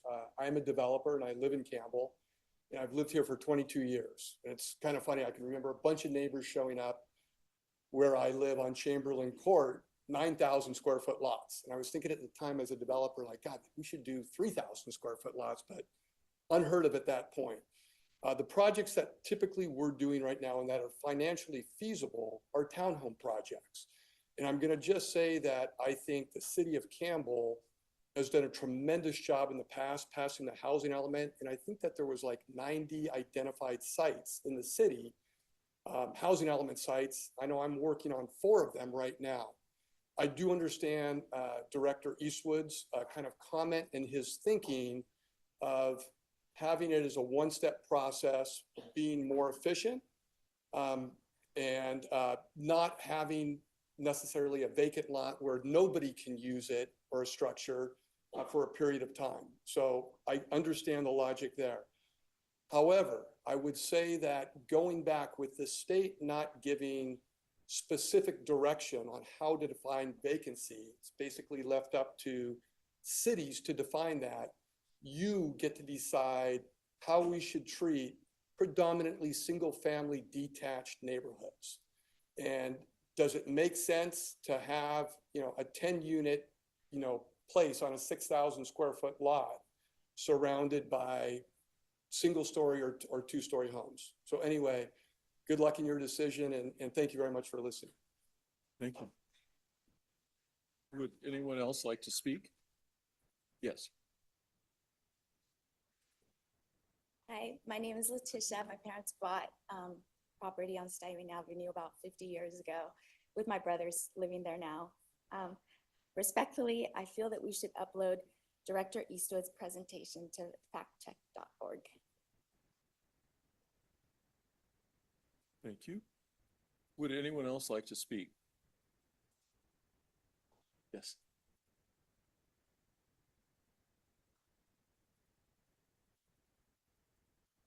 Thank you, Mayor Furtado and City Council. Campbell is not, I'm not a developer. But I'm developed in Campbell, came here in 1960 with my family, bought a house next door to my mom 20 years ago, Chapman Drive. What I really have a hard time with is people calling me a NIMBY now, because I think for so many years I was such a proponent of Campbell and its development, and from the time of our bike trails. I mean, just wanting to see everything, our environment, our town, and it's been so successful. It's been so beautiful. We're the greatest cities in this county, in the whole, I would say, I say the region. But it is sad. It is sad because when we talk about the Orchard City, which I was so proud of to say for so long, and now the sound of the tree cutters, I brought this up 2 weeks ago. It's really hard. That's the hardest part for me, is to see the destruction of our city all the time. I mean, it's just, that's every Saturday. But I also want you to know that, we all want to see the city. We want equal opportunity for everybody. But like our former mayor said earlier, enough is enough. Thoughtful growth, growth that helps us all be proud of, shared, environment, trees in front of us that we once see, that we could still see maybe from the side a little bit, just a little more thoughtful planning. When people destroy something, when you put something back up, that you're going to put it back up right. But, that's all I can say. It's a very hard time right now. Thank you.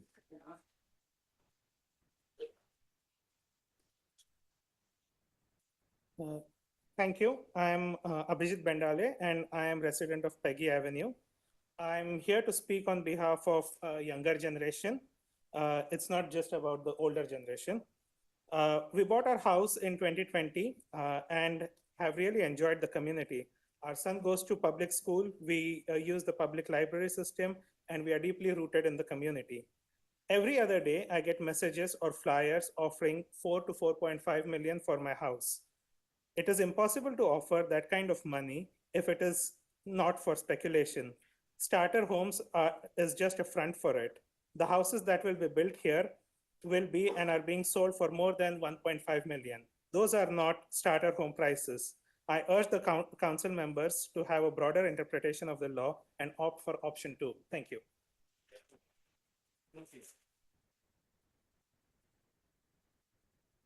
Would anyone else like to speak? Yes.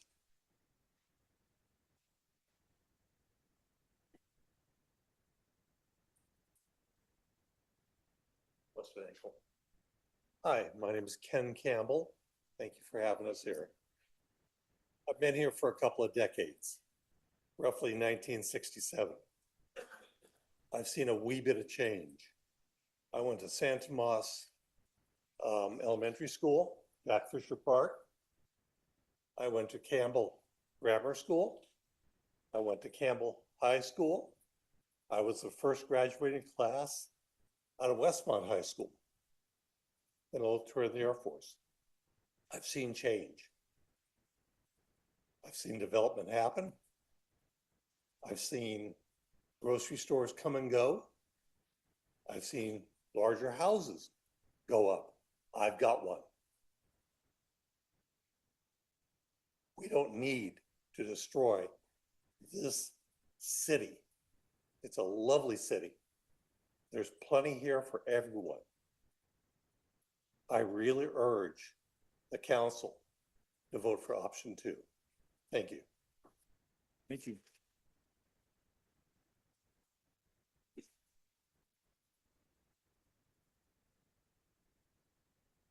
Any other speakers?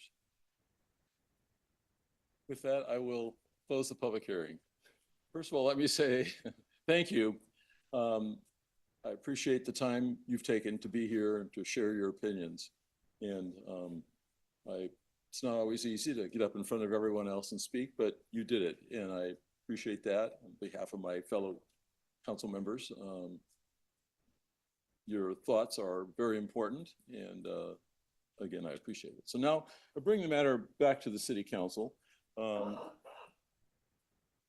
for further discussion. And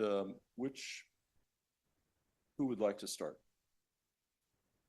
Vice Mayor Bybee. I just have a couple follow-up questions in relation to some of the comments that were made. And a couple of the speakers referenced September 25 HCD advice letter. Does that pertain to Campbell, or was that specific to the city of Santa Cruz? I think. I'll start and ask, excuse me, I'll speak up. Legal counsel to jump in.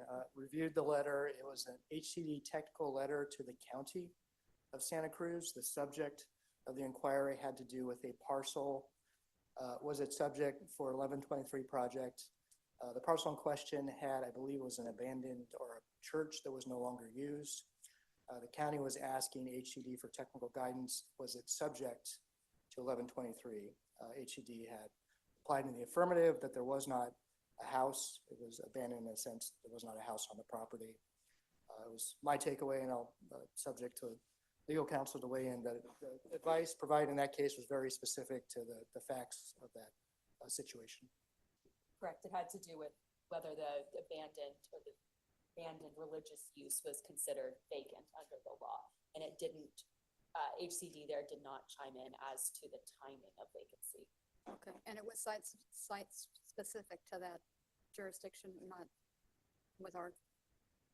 Correct. I mean, I think you could extrapolate it for another abandoned religious use or another non-housing use. Okay. But yes. And then one of the comments that was made was consideration of a moratorium. Is that an option in this situation, or? No, that is not an option. Moratorium in violation of state law. You can't do a moratorium in violation of state law.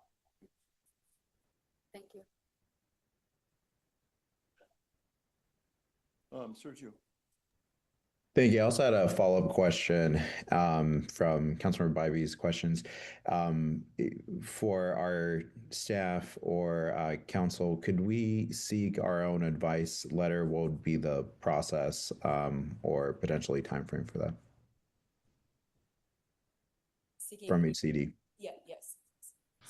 I can wait. Yeah, Councilmember Lopez staff has already reached out to HCD and requested advice, both on the questions regarding vacancy and how Campbell has interpreted under this ordinance and the alternative interpretation, and is seeking advice on potential ramifications of adopting a demolition control ordinance. And do you have I know it's not within our control, of course, and we can't say with certainty, but do you have an estimated timeframe for that? I'm afraid HCD doesn't provide a timeline. Not surprised. Thank you. I have a question about HCD. When they issue advice or provide a letter back to us, is that the opinion of the person writing the letter, or does that have the force of HCD itself? It would be the latter. It's signed on their letterhead, reviewed by their staff. It's a public document, again, as the County of Santa Cruz document was available to us. So it does have the force and effect of that department. Okay. I also understand that there's some court ruling that says that in legal proceedings, if HCD has weighed in, their opinion must take precedence in the court's understanding and interpretation. That's a question, not a statement. Is that true? Yes, my understanding is that is correct. The courts will heavily favor HCD's opinions. Thank you. Councilmember Sure, Hines? sure. Yeah, I'll come to the recommendation or my personal opinion after a couple of comments that was reiterated before by one of the speakers, that housing is important and Campbell continues to support development for our workers and others that are in need of housing. We need to move through those efforts while maintaining our community and our feel and our comfort for all of us that live here.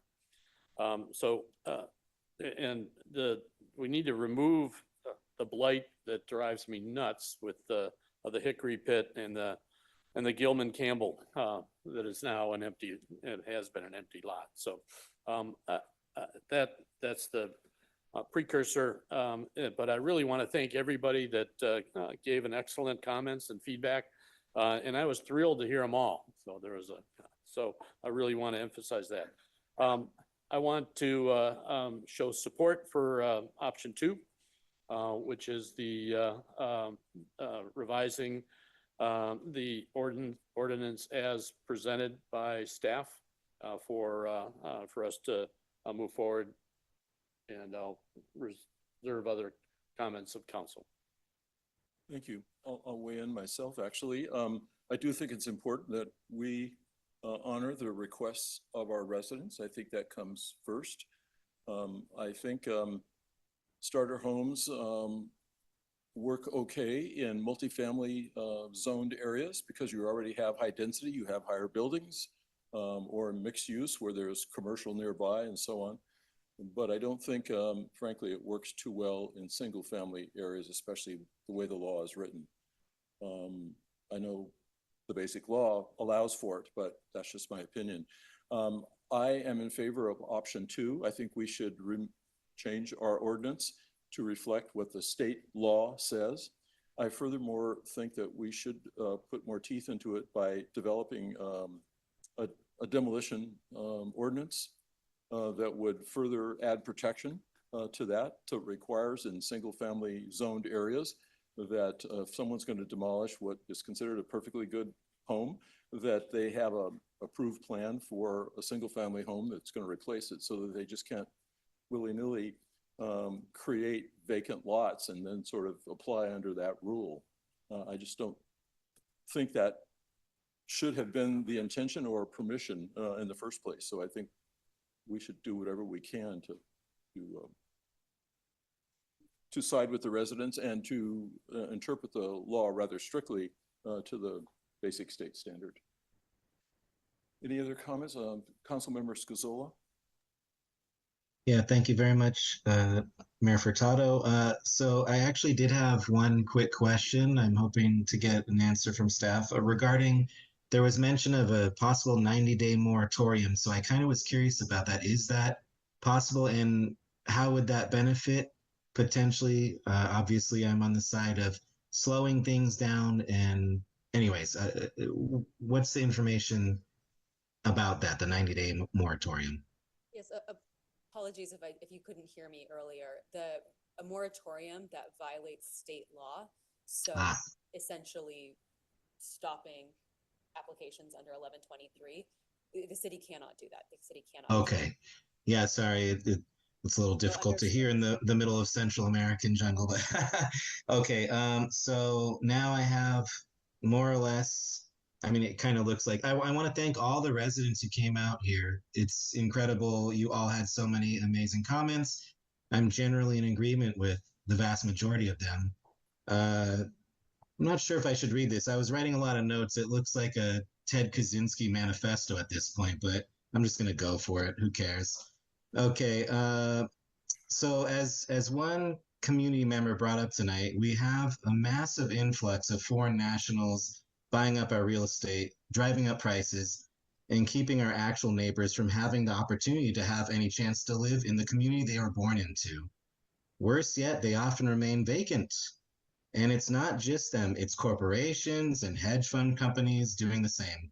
If we allow this to continue, if we allow our corrupt Sacramento politicians taking massive donations from these organizations to continue unabated, then our small town feel will be gone in a short amount of time.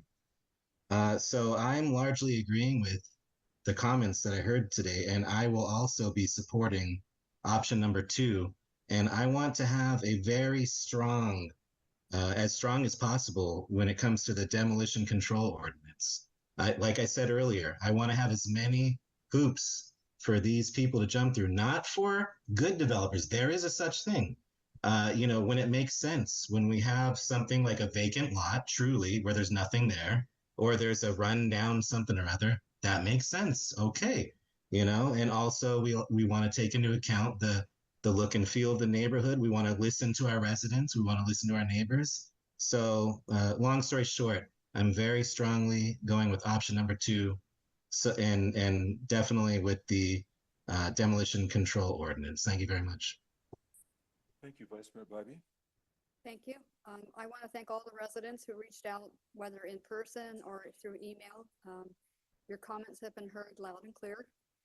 I do support balanced growth and will maintain the character of our neighborhoods. As you've heard tonight, we've had many state laws that have been implemented, and we've had the challenge of trying to keep up with those and implement those so that it protects the integrity of our neighborhoods. Back in 2015, when we voted for this ordinance, I believe that I acted in the best interest of the community with the information that was at hand. And sometimes the best intentions do cause unintended consequences, which is what has happened. And it's unfortunate, but again, I've heard you, and I do support the option 2 with the definition of vacancy, as I believe that SB 1123 was intended. Do you want to offer a motion? Are there other comments or? No, I was going to. Go ahead. I don't have it. Okay, Councilmember Lopez. Sure. I'll make some just some brief comments. I appreciate every single person who came out tonight. I've listened closely and read every piece of every email letter that we've received, and I understand that people are coming out because of the deep love and care that we all have for this community.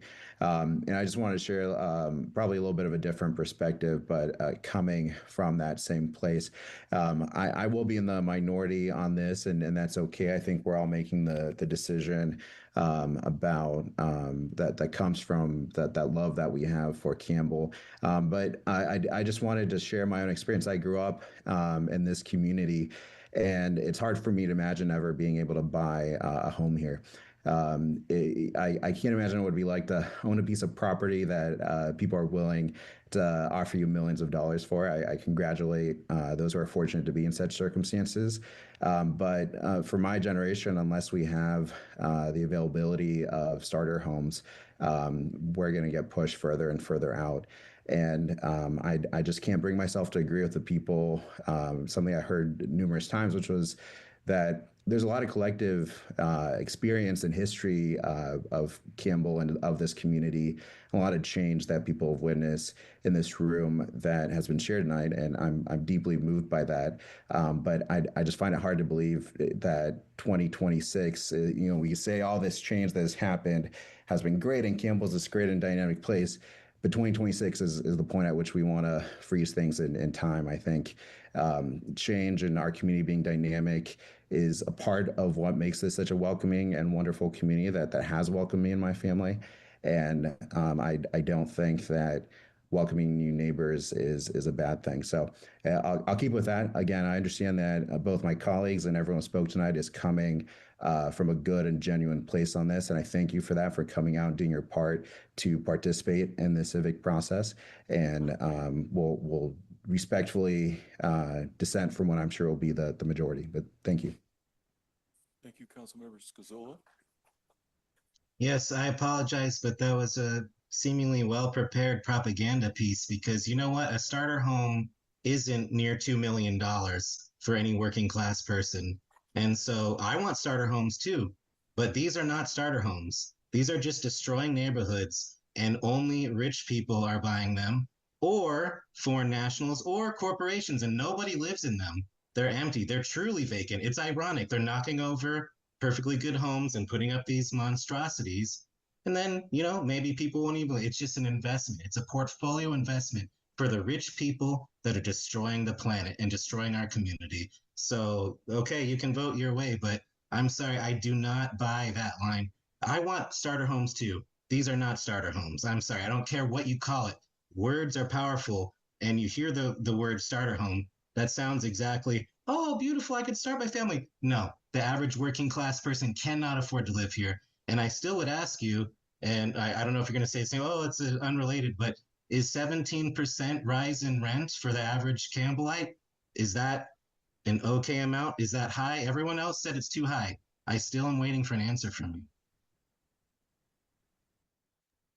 I would just respectfully ask for you to share where you think it's okay to have a starter home if these don't meet your definition, a real starter home, because you're going to have concerns regardless of where they are. Right So here in that's all Campbell, I'm coming from. 1.5 million, 2 million, $3 million is not a starter home. That's ridiculous. Even tech bros don't make enough money. You have to make like half $1 million a year. Now that's what the banks are expecting here, where we live, right here in Campbell. The average is like, oh, do you have a 2-income family? Are you guys making approximately $500,000 a year? That's not affordable. No, but there's no such thing as a starter home anymore. This is just labeling. This is just propaganda. I don't buy it. Okay. And Councilmember, I'll just say I think you're confusing the sale price of the lot with the price of these homes, which have not been built or sold yet. I'll just leave I it. don't know what technicalities you're talking about, but that's okay. We can have a discussion over coffee sometime. Okay, I think it's important that we move on here. Councilmember Hines. Can I try just, I just want to make one comment that I don't want to lose sight of those larger complexes that we have that are projected to be built. And I really want to emphasize with staff to, and I bring it up every time, you know, Hickory Pit and Campbell Gilman, you know, build those, because that's where we're going to get housing. So I was going to move to a motion, but then I see, I was going to move to a motion, but I see Sergio's got his hand raised. Yeah, I'm sorry. I meant to start with this, and I'll just be brief. But your comment, Councilor Hines, reminded me of something I want to say, which is that I really do appreciate the work of staff, and again, I completely respect my colleagues who feel differently ultimately on the right approach and the right balance here. That's perfectly valid, but I do think that staff, and coming up with the original definition, I want this to be very clear for the community members who came out, was attempting proactively to address an issue that we've seen, which is the issue of blight on properties like the Hickory Pit, when you have something torn down and then you have this empty hole in the ground for months. So it's, you know, again, I think it's perfectly legitimate and valid to say that wasn't the right balance, and that's not what we want for the community. But I do want to appreciate and commend the work of staff who is deeply connected to this community and tries to bring in innovative ideas to help service better. We have the largest crowd I've ever seen in City Hall, so I want you to let them know, is 17% rise in rent too high for Campbell? Still silent? Okay, fair enough. Councilmember, I think you need to check your math, but we can have a conversation about that another time. And with No, that is staff. That is staff statistic. Remember, they gave us the actual statistics that I asked for, and they gave us, and it was 17% over 2 years' time. That's 2 year times if you want the specifics. So I just want a yes or no. You're the only one that won't say yes or no if that's too high. Okay, I'd like to. we need to bring this discussion to a close, and I am requesting a motion, or I'll make it myself. Okay, let me try a motion. Let me just make sure I got the recommended action had a option, number 1 and number 2, but really what I'm doing is number 2, right? So let me read it, make sure that I've got it right. So that the option was to reestablish the urgency measures of interim ordinance number 2334 with an amendment revising the method of applying vacancy requirements to single-family residential properties, and consider and direct staff to pursue development of a potential demolition control ordinance for future council consideration. That's my motion. I will second. Would you, like, we'll take a separate motion on the On the demolition? On the demolition next. Okay, So so let me- we'll take this motion first. We have a motion and a second, basically to adopt option 2 as presented. Well, Let me revise needs my, to revise his- let me revise my motion then. Okay. Okay. So, to adopt the interim ordinance reestablishing the urgency measures of interim ordinance 2334 with an amendment revising the method of applying vacancy requirements to single-family residential properties. I'll second that. We have a motion and a second on the floor. Any further discussion by the council? I just wanted to confirm that we are taking a separate motion for the other element we were discussing. Okay, great. Thank you. I'll bring up. Thank you. Ask the clerk to call roll. Councilmember Scazola, Aye. Councilmember Lopez, No. Councilmember Hines. Aye. Vice Mayor Bybee, Aye. Mayor Furtado. Aye. Thank you. Now,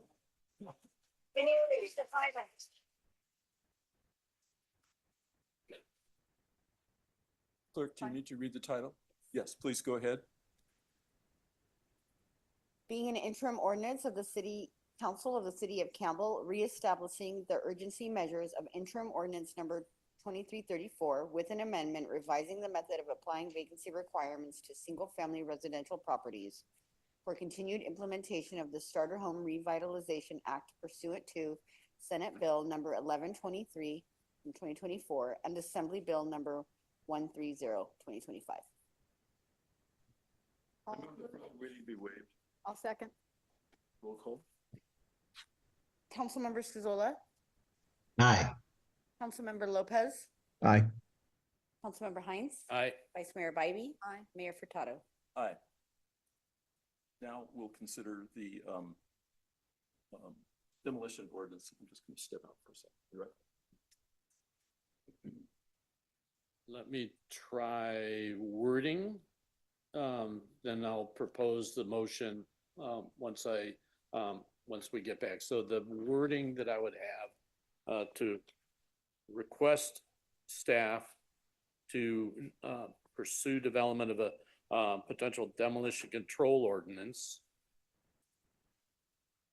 for future consideration of the council based on direction and feedback from HCED.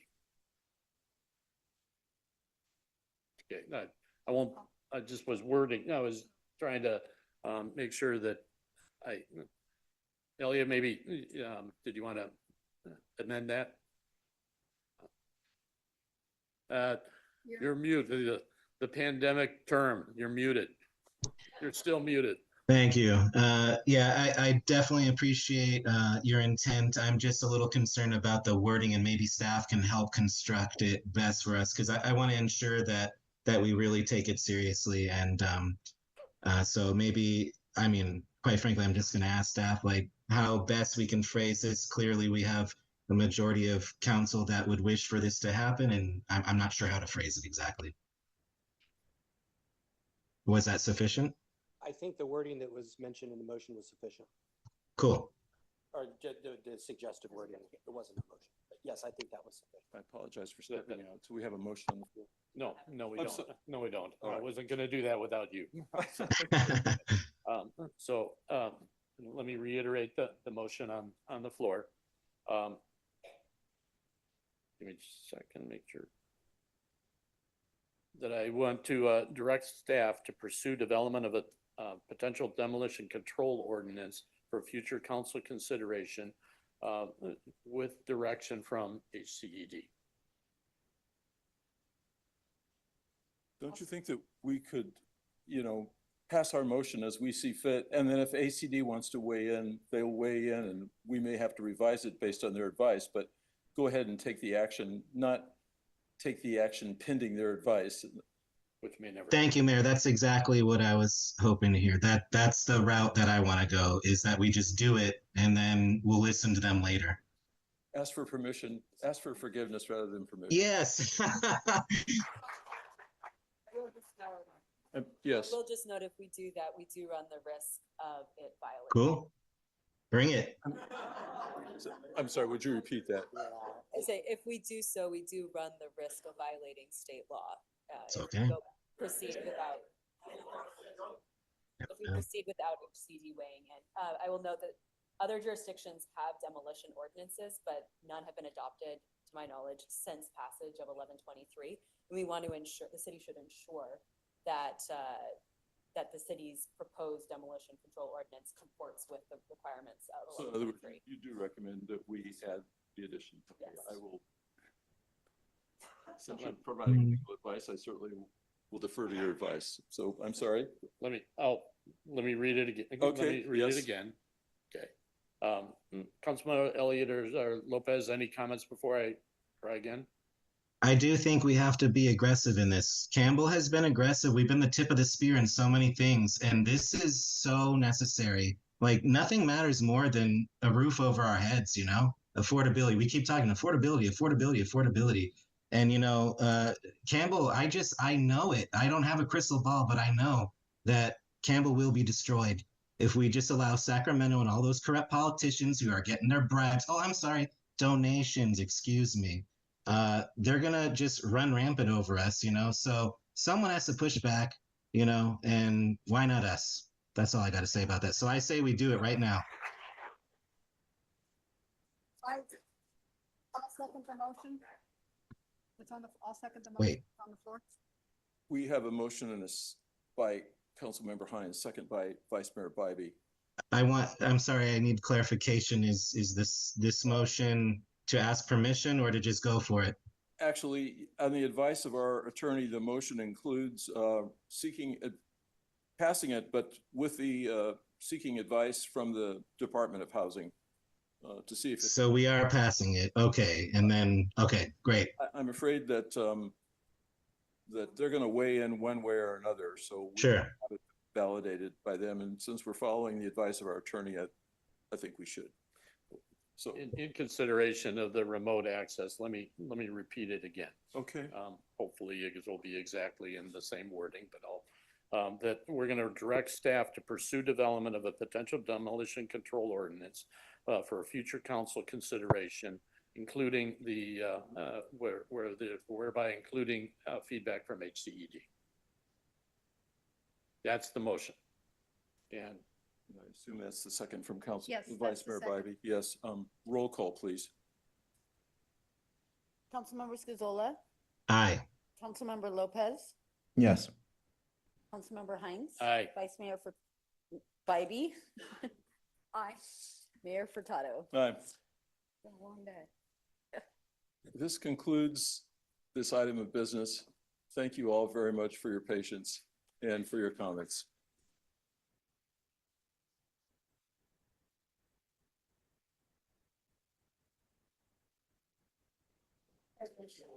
Y'all don't want to end, wait till the end and final? It's an exciting end.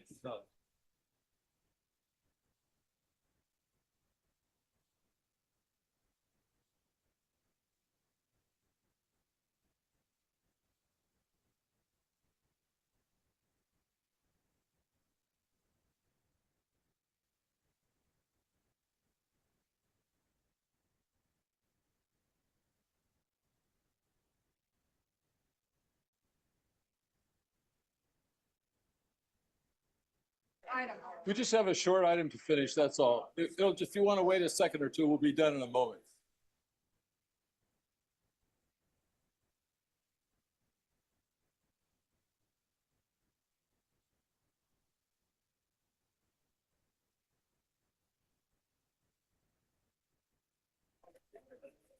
Excuse me, we have to finish conclusion of this council meeting. So if you could continue with the conversations out in the hallway. Thank you.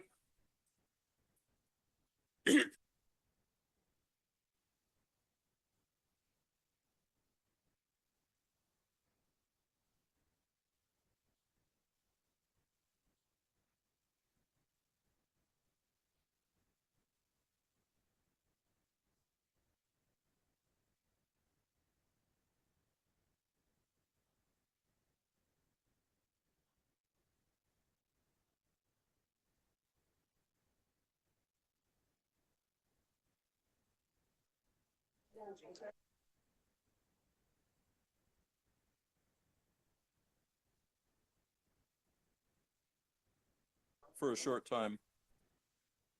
And that is we move on to item number 10, unfinished business. We have none. We now go to item number 11, council committee reports.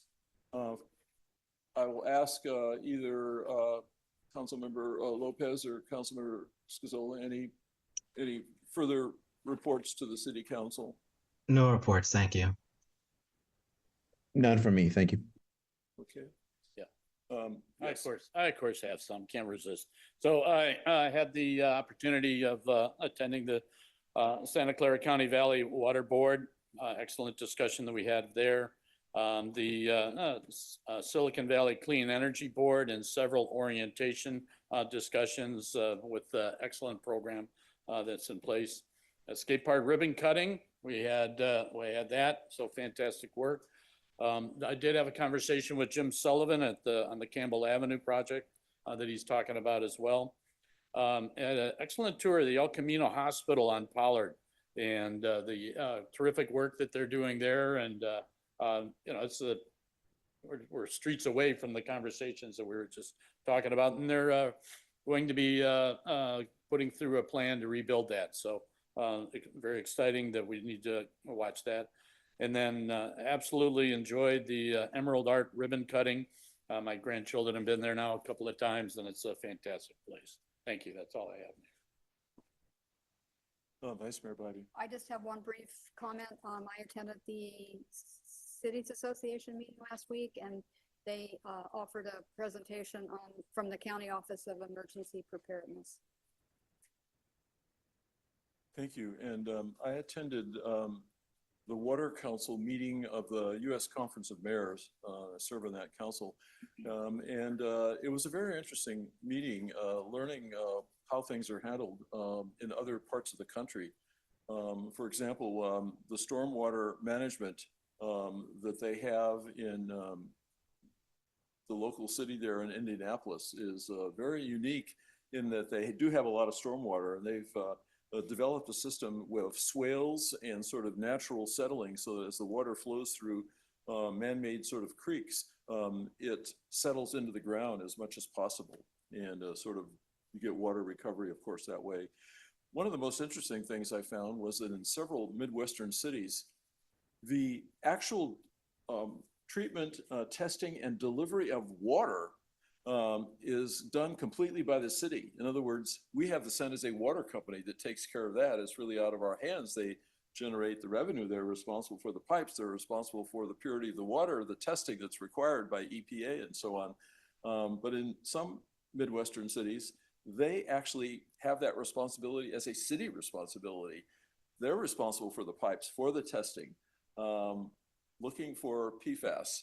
And those things have put a big strain on some of the smaller cities in that area. So I guess we're lucky with the system that we have. I think we're also somewhat unique in that we have joint powers authority boards for stormwater management and solid waste and sanitary waste. That seems to be a little unusual also. Many cities handle all of those things individually themselves. So we're fortunate that we have experts in those fields who that's their only work. And you know, they do that work on behalf, not that we don't monitor it through our public works director, Amy, thank you. But you know, it becomes quite a burden for all of those things. So anyway. Just having grown up in that area, we get the water rain in 1 week that we get here in a good year. Right, So, right, yeah. It's okay, very good. With that, I think that concludes the council committee reports. Let me take a moment to thank staff, city manager, Rob, director of planning, our city attorney, city clerk, the entire staff, all of you this evening, all of our visitors, and those of you that stayed to the bitter end here. Appreciate all the work that everybody does. And whether we agree or disagree, nevertheless, we conduct business as best we can, and that's kind of the way democracy works. So with that, I will adjourn this meeting until our next meeting. Thank you.